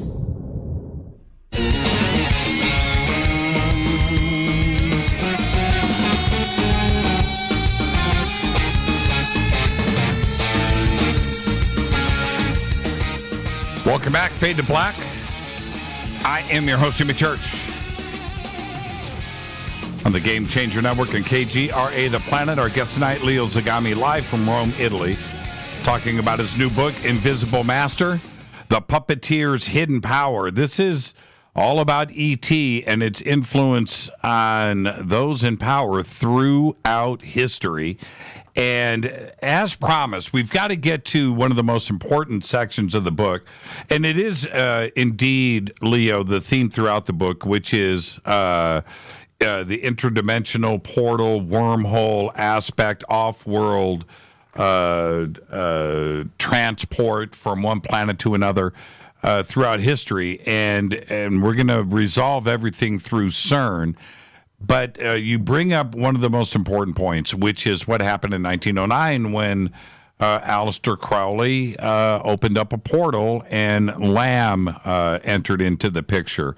Let's talk about what happened in 1909 with Aleister Crowley. The stage is yours. Well, as we said earlier, the magic of Abamerin, the mage can unveil certain forces, and Crowley did exactly that by then receiving in a mediumship what he called the Book of the Law. Now, he had just tend to ignore this book and put it aside. He just want to abandon even the existence of it at one point. So he left on the side this book until in 1909 he decides to, he finds it again in a way. He rediscovers it as this transmission from the god Horus to himself for the establishment of some kind of religion, of a new belief for the Illuminati. So in 1909, though, he goes with this guy called Victor Neuberg to Boussade, a town which is in Algeria, 245 kilometers south of Algiers, because at that point he really thinks that this book he has transcribed puts him right at the end time scenario in the Book of Revelation as one of the characters of it. He sees himself as the beast 666. He becomes kind of really linked to this pseudonym that he himself had since a young age, because apparently they used to call him already the beast from a very young age. But anyway, he went with this new disciple of his in the desert because he wanted to evoke, he wanted to open the gates of hell, just to make it really synthetic for your listeners so we don't go through the whole book. Mm-hmm. But basically, how he opens the gates of hell? He opened them by evoking Choronzon. He opens, he wants to proceed to the call of the 10th Ether called Zax. This from the tradition that was, of course, established by John Dee with the Kelly, which Crowley said he was even a reincarnation of. And what is Choronzon? Choronzon, known as Free, is the Lord of Hallucinations, one of the most feared in existence. And he wants to do this because by doing this, as I said, he wants to open the gates of the underworld. He wants to also get probably some vision of also of his own position within this unfolding, which is still unfolding now. I mean, what Crowley did in 1909 has repercussions to this day. And some of you listeners may say, well, who cares about Aleister Crowley? No, my friend. You might not care about Aleister Crowley, but you might care about the Beat generation, the hippie generation. The whole of the culture that you have in California is all of Aleister Crowley's vision and voice, because you have been enslaved by his magical operation in California. The moment in which Crowley indicated California to be the ideal place for his tradition to be transmitted also to the new generations. And that's what happened with eventually the Ordo Templi Orientis was reestablished in the 70s as a Grand Lodge in California, in Berkeley. And so with Victor Neuberg, who assists Crowley, who at this moment is Frater Perdurabo, that's his initiatic name during this operation of control possession. Basically, is opening these extra-dimensional gates for these entities to come through and then possess himself. Possess the person that is with him, that he's actually sodomizing during the ritual, so he could actually, through that act, this Choronzon ritual, he can actually get the gates of hell open. I mean, it's something that, of course, is very dark. He assumes during the ritual various forms, and the guy who is with him will be affected by it for several years to come. He went nearly insane, poor Neuberg, because, I mean, it was very strong what he was trying to do. And later on, Newbold will completely break off the relationship with Crowley in 1914, so only a few years later, because he really was still feeling the dangers and the powers of this evil that Crowley had summoned. And after he summons these demons, it was just the beginning of his own operation that then continues in the United States of America. I mean, when you talk about Lamb, you talk about something that he has put together in the United States of America, the Alamantra workings. And it continued. Well, see, and the strange connections here with Crowley, with that, and the OTO, not only in Berkeley, but here in Southern California, in Pasadena, which ended up drawing in Jack Parsons and L. Ron Hubbard and the creation of the Jet Propulsion Laboratory, our entire space program. And Jack Parsons was completely focused and made the OTO and Crowley a part of his life, and they were busy opening up those same portals, weren't they? Well, and new ones also. That's why. Yes. I mean, it's a gradual operation here. It seems like Crowley and his followers are following a methodology which is directed by the invisible masters. I mean, they're not just opening portals for the sake of it. They are doing it in a way that is methodic. So the Alamantra workings instead take place in New York in 1917, and that's when we have the appearance of Lamb. So the image that, of course, then everybody nowadays identifies with the common gray. And this happened, with a curious drawing which he included himself in an exhibition in Greenwich Village in New York in 1919. But Crowley was not just drawing Lamb. Crowley was having sexual magic and was channeling things right at that moment. And of course, this image was also published in the frontispiece of Crowley's commentary to Blavatsky's The Voice of the Silence, because it's from Blavatsky's Theosophical Society that, as I said earlier, a lot of ufology comes out and springs out from. Mm-hmm. The Theosophy really is connected with all this. So then, and with all these secret societies that were all born out of the Theosophical setup. And then we have the involvement, of course, of the Jesuits in all this, because Crowley then, he deposits the secret code to protect yourself from the possession that you might encounter when you meet with these aliens, and he placed this secret code in the Book of the Law, which he received in 1904. The secret code becomes the secret cipher of the UFOnauts, the way in which they can protect themselves and interact with these beings.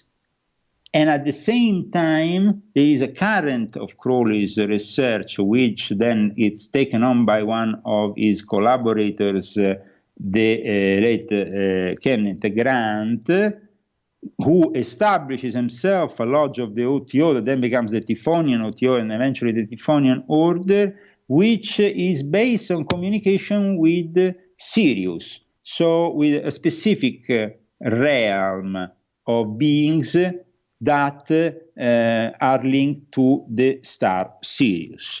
So there is also this connection with the alien cult of the Lamb, being also linked to Sirius, which, as we know, occurs many times, this link within secret societies. Sure. And then in Crowley's magical saga, there is also the link with Loch Ness and the Loch Ness Monster, of course, because he was there doing the magic of Abramelin the Mage before he went down to Egypt. And that's where he did it. He did it from his house there on the shores of Loch Ness. His house that now recently went on fire. Yes, it burned down. Yeah. And now let's back up. Let's not let this get away from us.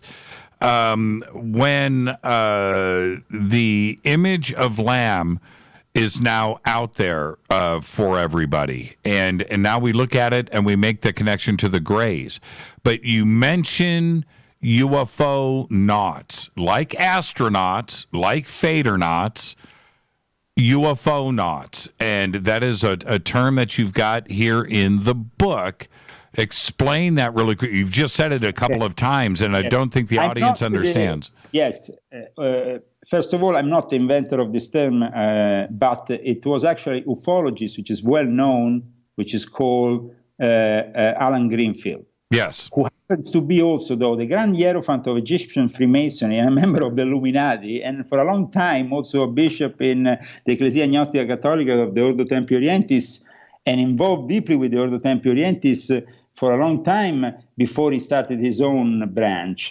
They actually even gave him a certificate of appreciation in 1998 when he eventually exited the Ordo Templi Orientis. But he apparently had to go out of the Ordo Templi Orientis. He was forced to go out of the Ordo Templi Orientis because of his revealing the secret cipher of the UFOnauts in connection with Aleister Crowley. So the UFOnauts is not a term that I have invented, but I have picked up from Greenfield because, of course, Greenfield, being like me, somebody who has a very large experience, he actually been initiated in the same Memphis and Mizraim branch, an OTO version by Michael Berthiaud. So, I mean, we have a lot of things in common with Greenfield, who is also an eminent figure in the ufologic world. No question. So, I mean, here we are talking about somebody who maybe should be taken a little bit more seriously in his research, and that unfortunately is being probably overshadowed by many other, also by the fact that he himself has never really denounced the negative sides of it. So here I am saying, I'm putting it as it is. Then it's, you can make your mind up. But there is definitely a link between even his own Masonic organization and the Illuminati. And it's not like just a link that is made of a conspiracy theorist. No, these are written documents that you can find that I address in my book. And so we are talking here about a link that proves once and for all that there is this connection. And he himself also researched very much the secret cipher in connection with the UFOnauts present in the Book of the Law of Aleister Crowley.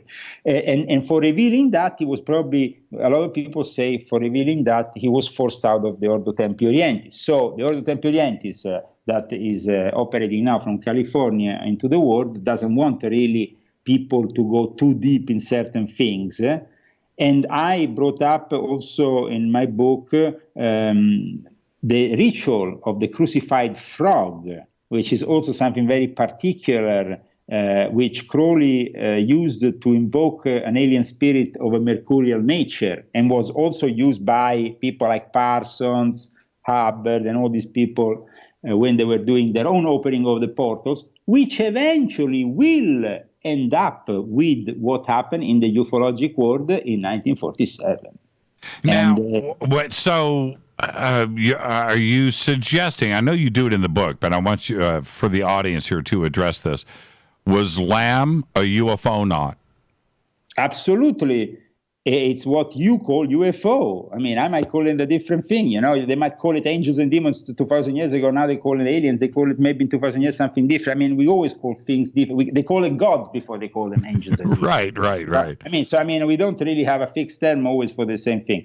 But what I'm trying to put in my book, Invisible Master, as you have noticed yourself, because I see you are a very careful reader, I am trying to put the dots even in those spaces that were never really visible to the average researcher, and that in the end prove that all this is all linked. It's totally linked, because the moment in which you have a guy like George Adamski with the Royal Order of Tibet, who seems to see a large cigar-shaped mothership on top of a mountain where just that basically has a OTO lodge, because it has they eventually had to move out of Hollywood, so they had to go down there. No, so I mean, it's this can't be just something of a coincidence always. So when you have people like May Delane, which appeared in the famous, we have also this other thing that, the famous FBI files that I also discuss in my book, because this FBI vault, at one point, everybody in the UFO world saw that there is some documents that talk about extra-dimensional beings, using terms that are typical of theosophy in these memorandums known as Round Robin, which was a publication of Madeleine and the Borderland Sciences Research Foundation. Okay? Now, not many people know that these people, though, were also linked to Frate Rashad. Madeleine was linked to Frate Rashad, who itself was the disciple of Aleister Crowley. The fact that Madeleine writes on the day of the Roswell X incident a very detailed memorandum addressed to scientists and military authorities, explaining them exactly what these entities are, and but in a very respectful way, he addresses them, but he says also that they're very dangerous, and that we don't know what they're doing here in this plane. I mean, are they invading us? And so the Roswell accident is indeed something that is connected to a large number of sightings across the world. But right in that period of time, there had been a lot of occult activity, because the infamous Babylon working of Parsons and Hubbard had completed the first phase just before the Roswell accident. That's what I talk about also in Invisible Master. Oh man, it's such an amazing point in the book too, as well. And I was reading through that earlier today. Let's get back to that in a second. I want to get back to Lamb. Crowley and Lamb throughout history, by the way, certainly 1909 and 1917, and Lamb is published in Crowley's book, and he's got the illustration there. But Crowley identified Lamb as a teacher. Not Crowley's book, in Blavatsky's book. In Blavatsky's book. Book. Important, because remember, Blavatsky is inspirational to all these people. Right. My mistake, but Blavatsky's book. But Lamb was his own, of course, with his own introduction, his own image. His drawing. It's Crowley's drawing of Lamb that is published. Yeah. But Leo. Blavatsky talks about the Invisible Masters herself. That's right. And I describe them also in my book. So, I mean, she's also in contact with these alien entities. And she makes it very clear. And he is described as a teacher, the way, the path, right? And could it be that Lamb or his relatives, if you will, have been instructing leaders throughout history since the very beginning? And that's where a lot of this knowledge has come from the heavens, from E.T., from Lamb. Well, in fact, I also connect all this to occult Nazism, as you know, Vril, and this brings us directly to von Braun. It brings us directly to also another side of what became NASA. So, I mean, NASA seems to be pretty much occult all the way here, right? With people who have unveiled certain secrets also about occult Nazis and the existence of the Vril Society, which of course was acknowledged for the first time by Louis Bowles in The Morning of the Magician with Jack Berger, and even before that in Monsieur Gurdjieff. But the fact is that this Vril Society was made of mediums that transmitted these technologies to the Nazis to build these ships. And okay, you can go and make documentaries about it, about this connection, but nobody has really focused on the occult meaning of all this. So I think that in the future, with my book, I want to stimulate a discussion which really brings certain topics more in the outwards, to be taken more seriously, and also to be studied by specialists that can finally maybe access also certain archives, so we can have even more deeper knowledge of all this.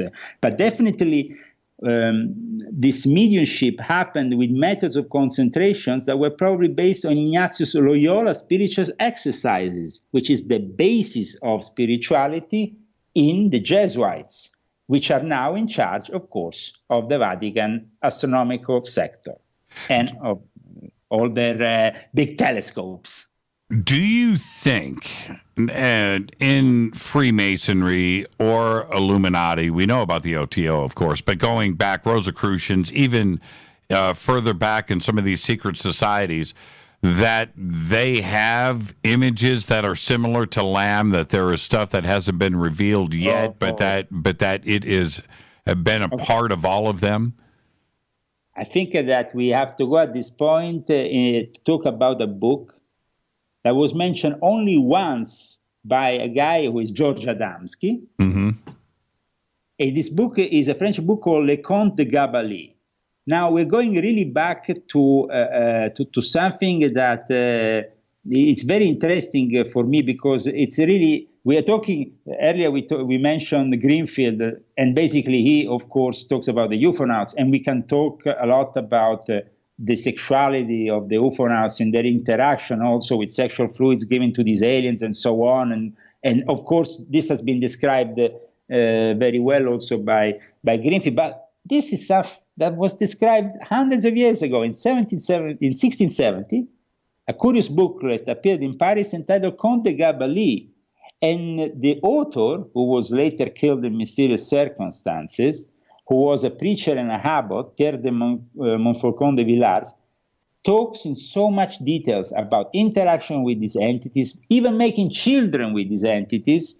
And there is a whole, of course, they are described as sylphs of the air, undines of water, gnomes of the air, salamanders of fire, but that was the way they were calling it at that in those days, in that time. That's why it's very important that this book then is mentioned by George Adamski, because I think that makes it a real link that is very tangible. But the Conte de Gabalis is also a book that is very important for the Rosicrucians. So for a part that is central to the Western initiatic system and to Freemasonry. We have the citation of Conte de Gabalis by Sir Edward Lytton. So we go to somebody who is regarded as very important in the realm of secret societies, and with his strange novel Zanoni. So we have a series of stories in this Conte de Gabalis, which are definitely what we find nowadays in today's abduction cases. And it's very, very interesting for people to finally be able to relate also to stuff that comes from the past, because with this book, the Conte de Gabalis, we can finally see that this secret science of how to interact also sexually with these entities was known for a long, long time. Let's take a break right here. This is getting really interesting, but we have to, I want to stay on the subject, but we can't, Leo, because we've got to talk about CERN, and we're almost out of time. So when we come back, we've got to get to it. It is one of something that we need to really open up our eyes about and understand truly what's going on there on the border of Switzerland and France with CERN. And we're going to do that when we come back. Our guest is Leo Zagami, live from Rome, Italy, talking about his new book, Invisible Master, The Puppeteers' Hidden Power. This is Fade to Black. I'm your host, Jimmy Church. Stay with us. We'll be right back.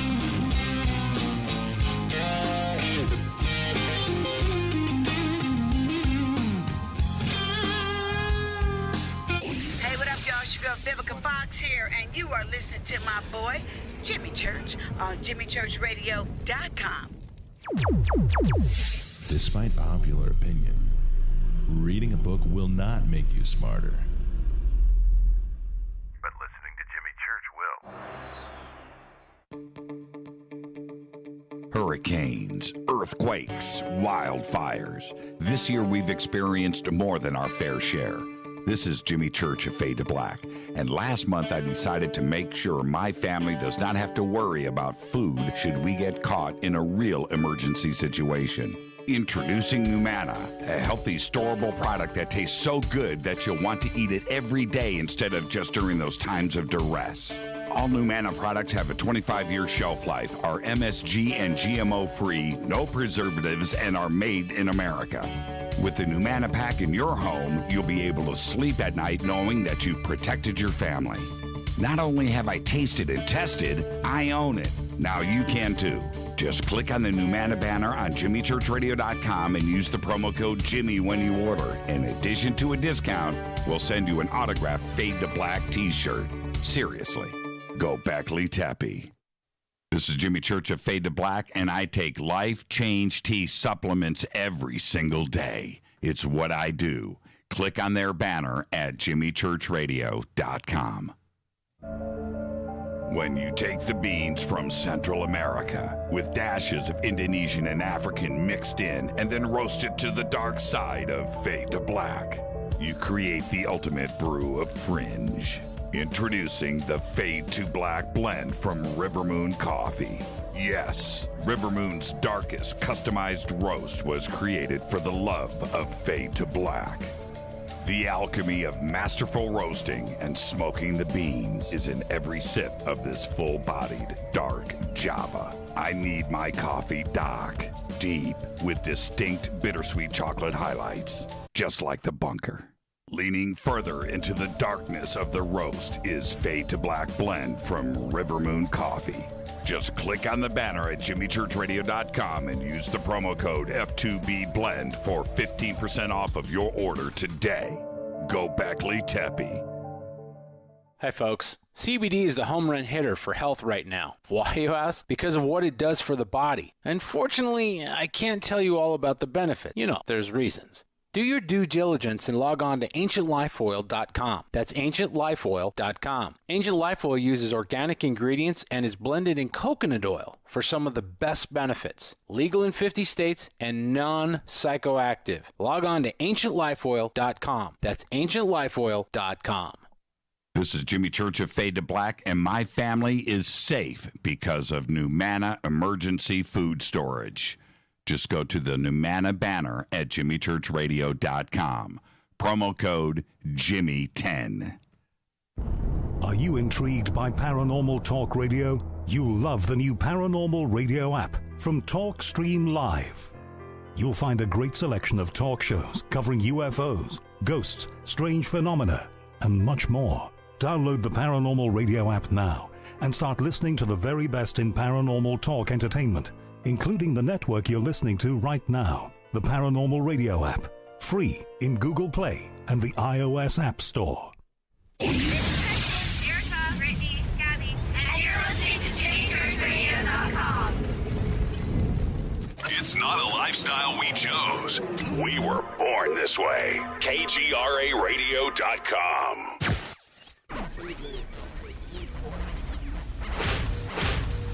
This is KJCR at JimmyChurchRadio.com.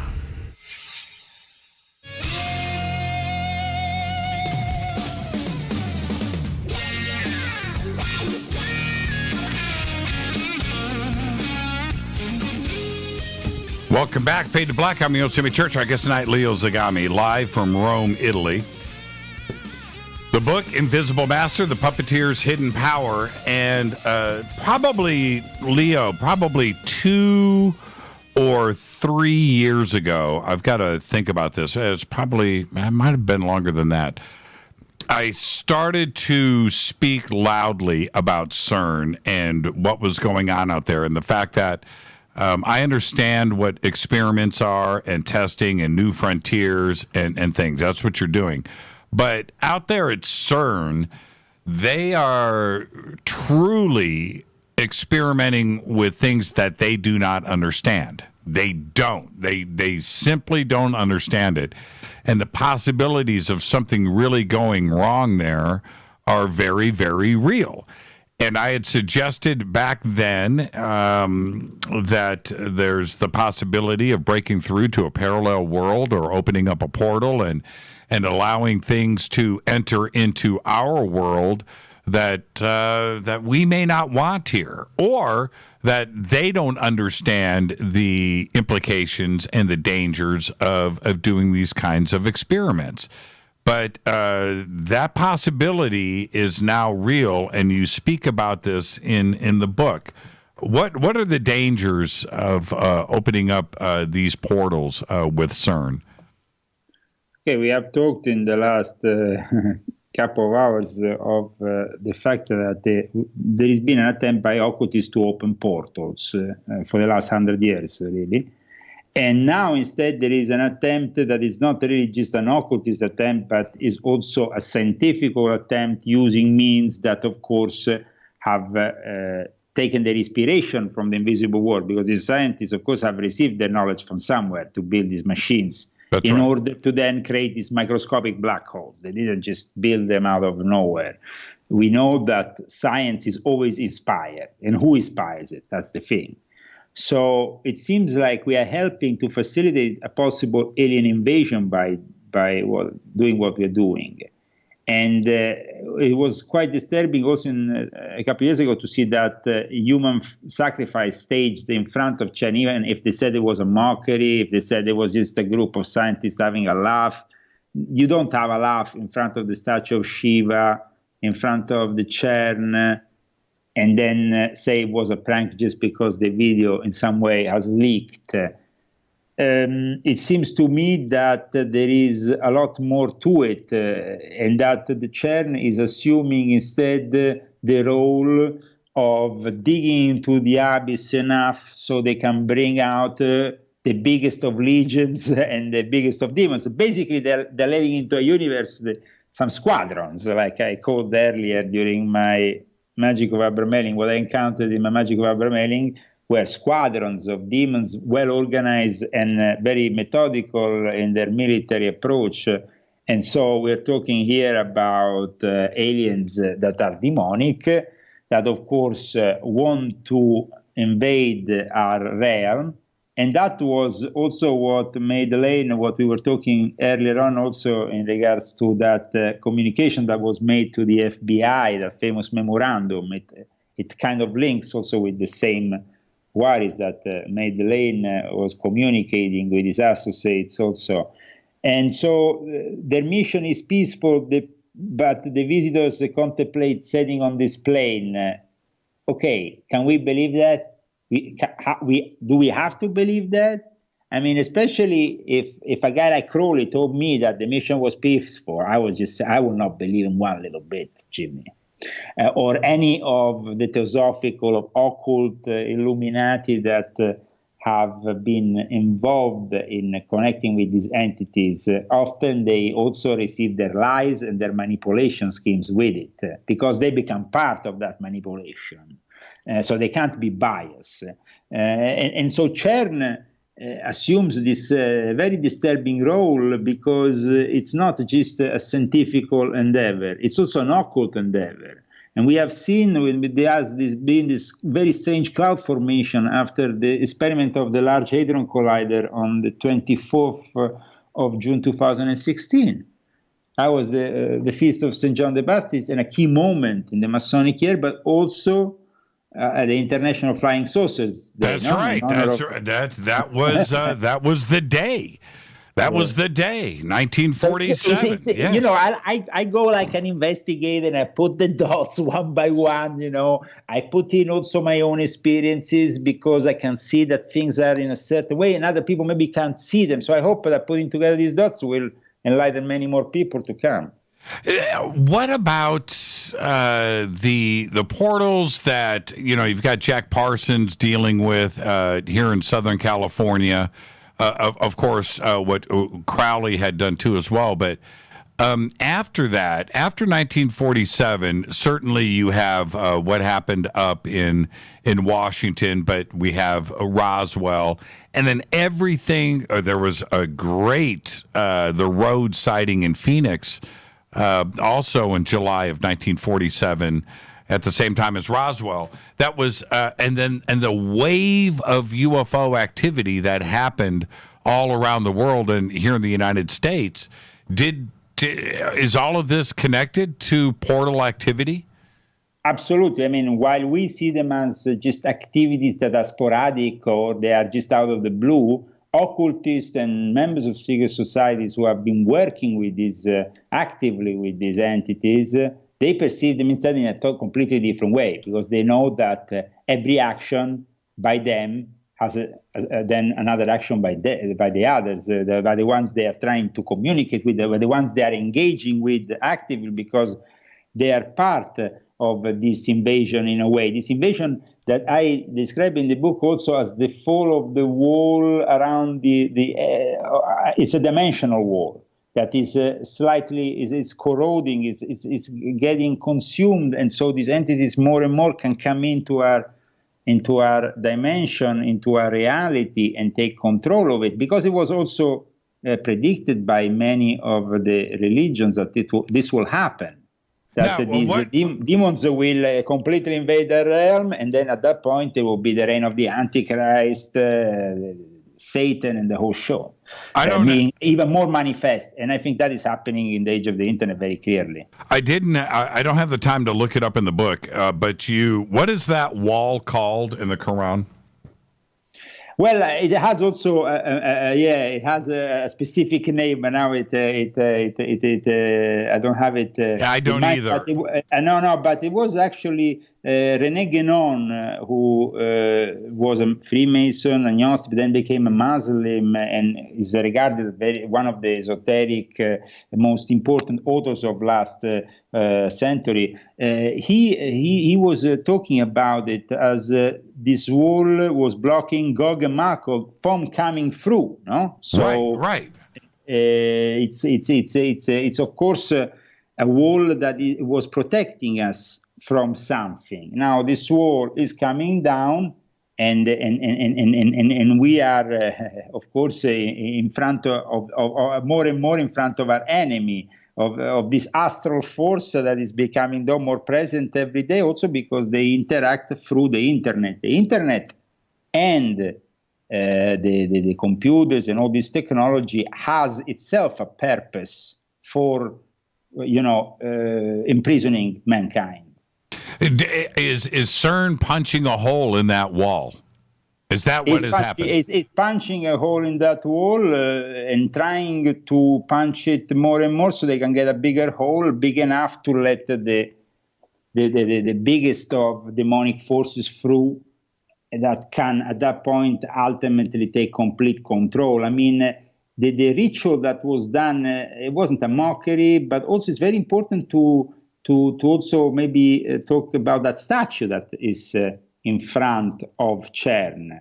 That statue that it's entitled The Dance of Shiva, no? This statue which is in front of, that of course is in front of CERN, but has also a link to a book by Fridtjof Capra, which of course is a very important author within the New Age.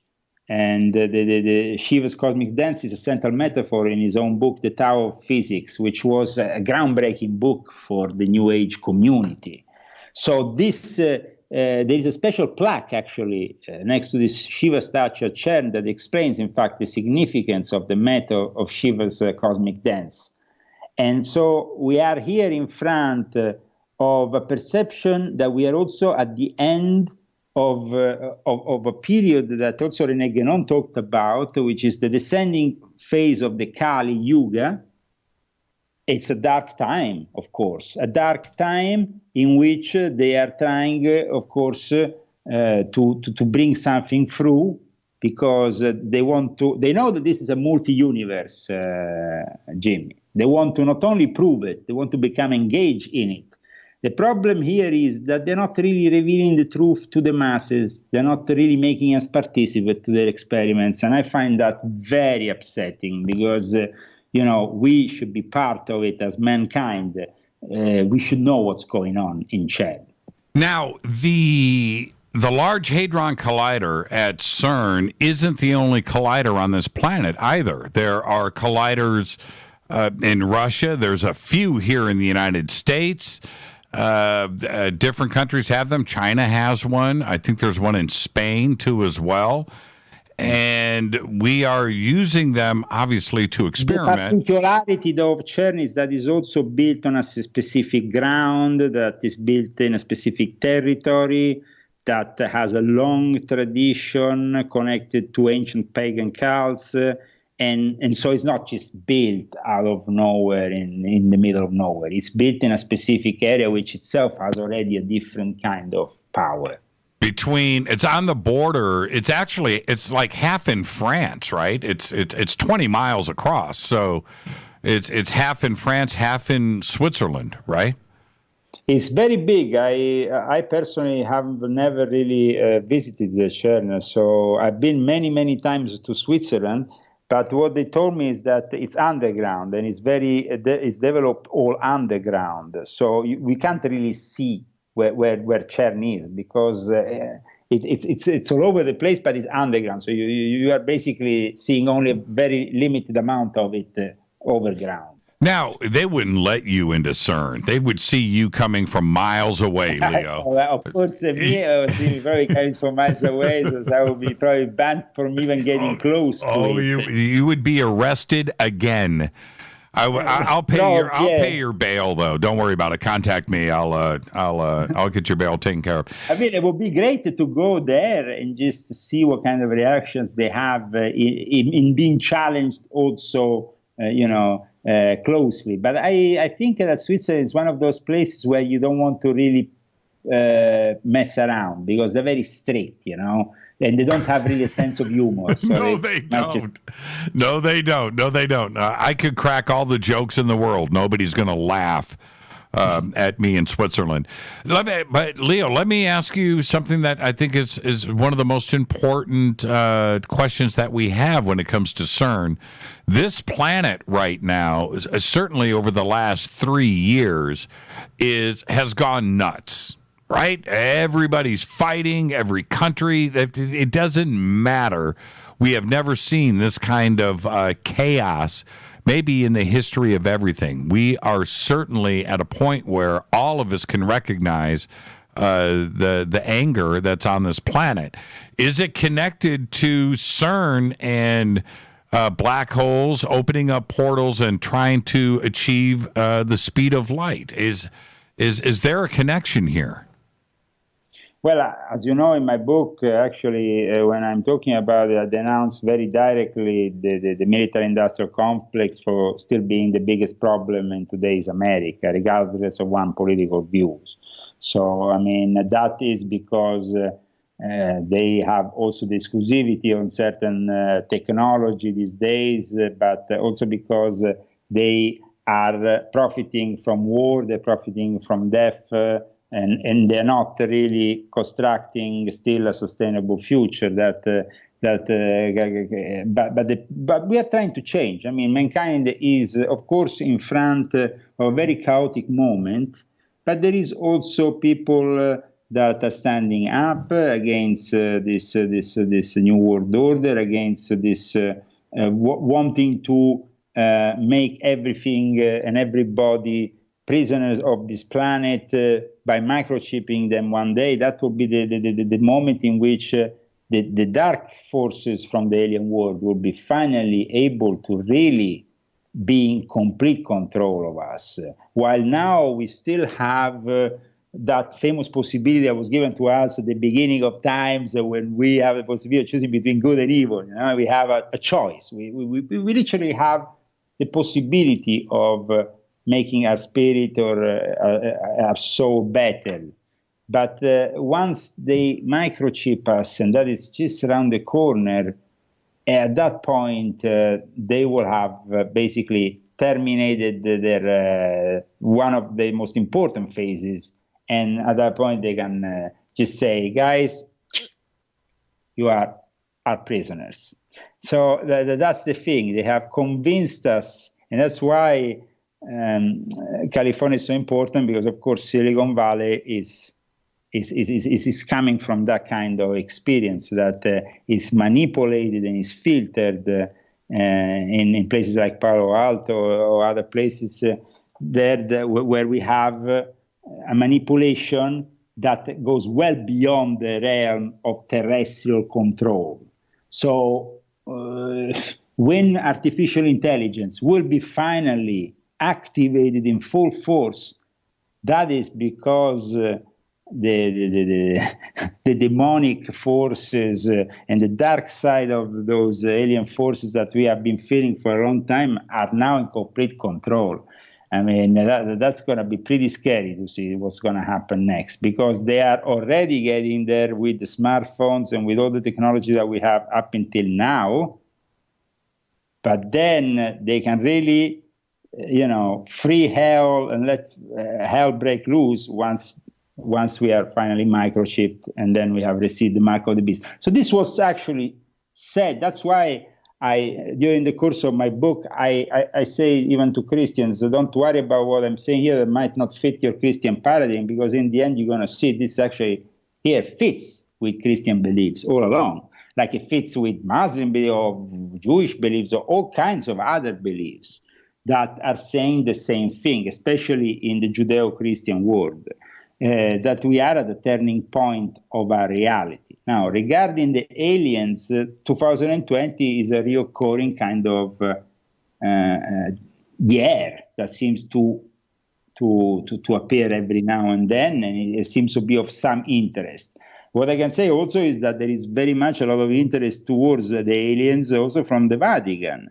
And the Vatican is of course interested in the whole thing because they don't want to be left behind. They want to always engage with their power and control everything. But they know that the moment in which things will be revealed to the world, well, I mean, of course, most of the current religious beliefs will be dismantled. They will have to be readdressed in a different way, rediscussed.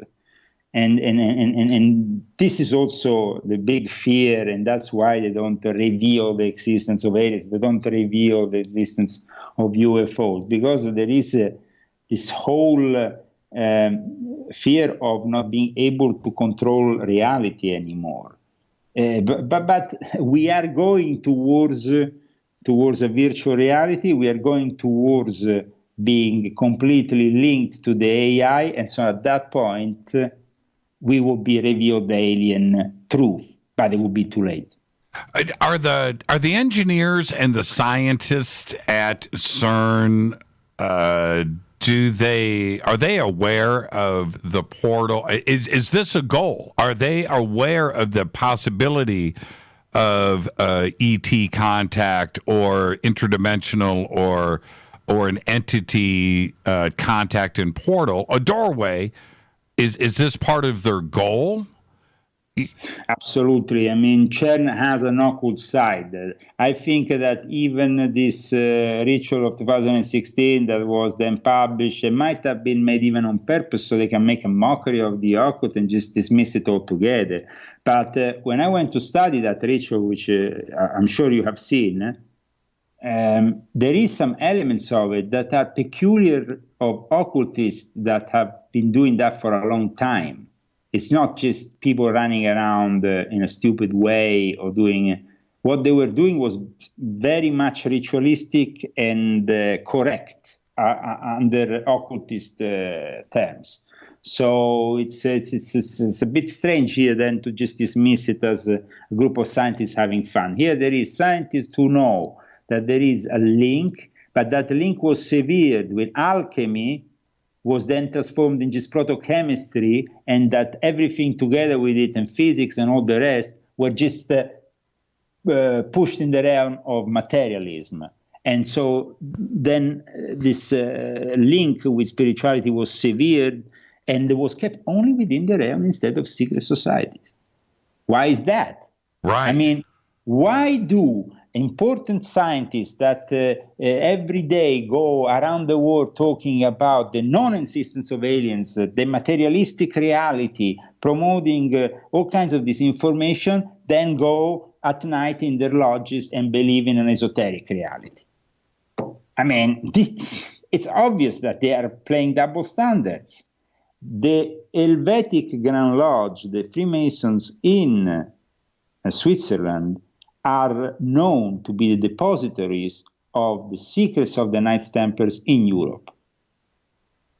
They have picked up these secrets because in France, near Besançon, where there was the archives, just after the French Revolution, they feared that the revolution will destroy these archives because linked to Christianity and to Catholicism, even if it was Knights Templars, of course, and even if the French Revolution was partly built by some neo-Templar faction, but the problem was that after the actual revolution took place, this specific group, the Chevaliers Bénéficiaires de la Cité Sainte, which means the beneficiary knights of the Holy City, transferred all the archives, including stuff which is connected to alien reality, in their archives in Switzerland. Here they became part of the rectified Scottish Rite, which is the driving force of Swiss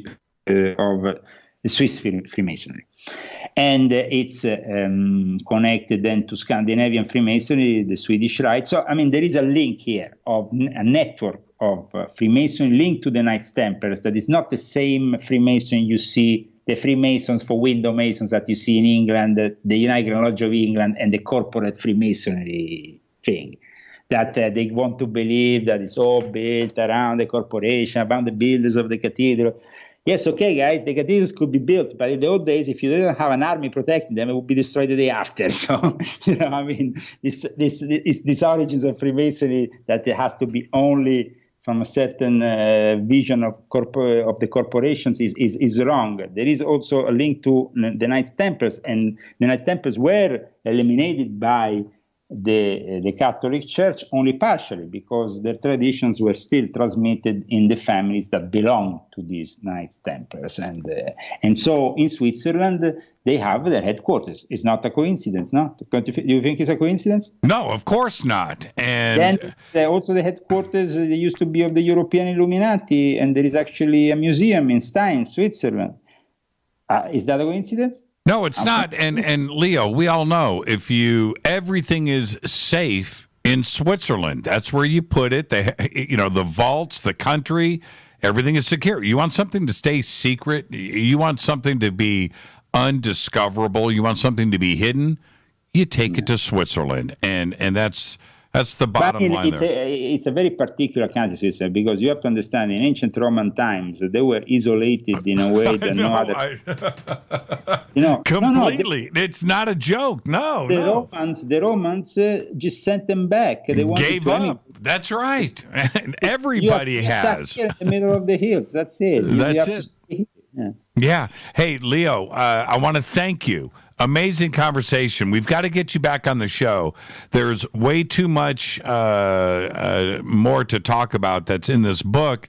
The book is amazing, and I'm glad that you took some time off to get this important work done. I think it's going to become required reading in all conspiracy circles. I'm glad that you're talking about it because I had the impression that a lot of these topics didn't want to be discussed in your environment. So I'm glad you are.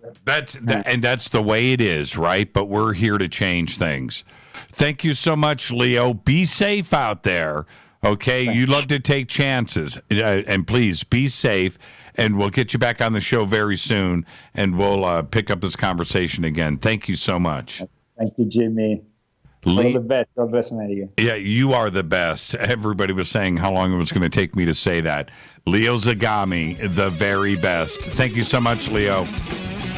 And thank you to everybody that participated in Twitter tonight. It was completely on fire. You can go to Leo's website. It's leozagami.com. The links are at jimmychurchradio.com. And, of course, CCC Publishing and Brad Olson. Fade to Black's executive producers, Rita Camarion. Show was produced by Hill J. Palm, Renee, Dennis, and Bob. Announcers are Steve Harder, Gene Vitoa, Mark D. Kovar. Webmaster is Drew the Geek. Music, Doug Aldrich. Intro, Spaceboy, spaceboymusic.com.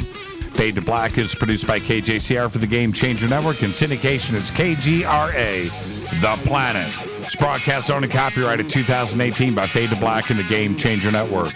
It cannot be rebroadcast, downloaded, copied, or used anywhere in the known universe without written permission from Fade to Black or the Game Changer Network. I'm your host, Jimmy Church. Tomorrow night, right here, Michael Lee Hill, A.R. Borden, and the secret NSA group will be revealed tomorrow night exclusively on Fade to Black. Follow me on Twitter at JChurchRadio. Thank you, Leo Zagami. The book, Invisible Masters, is out now. Go and get yours. I'm your host, Jimmy Church.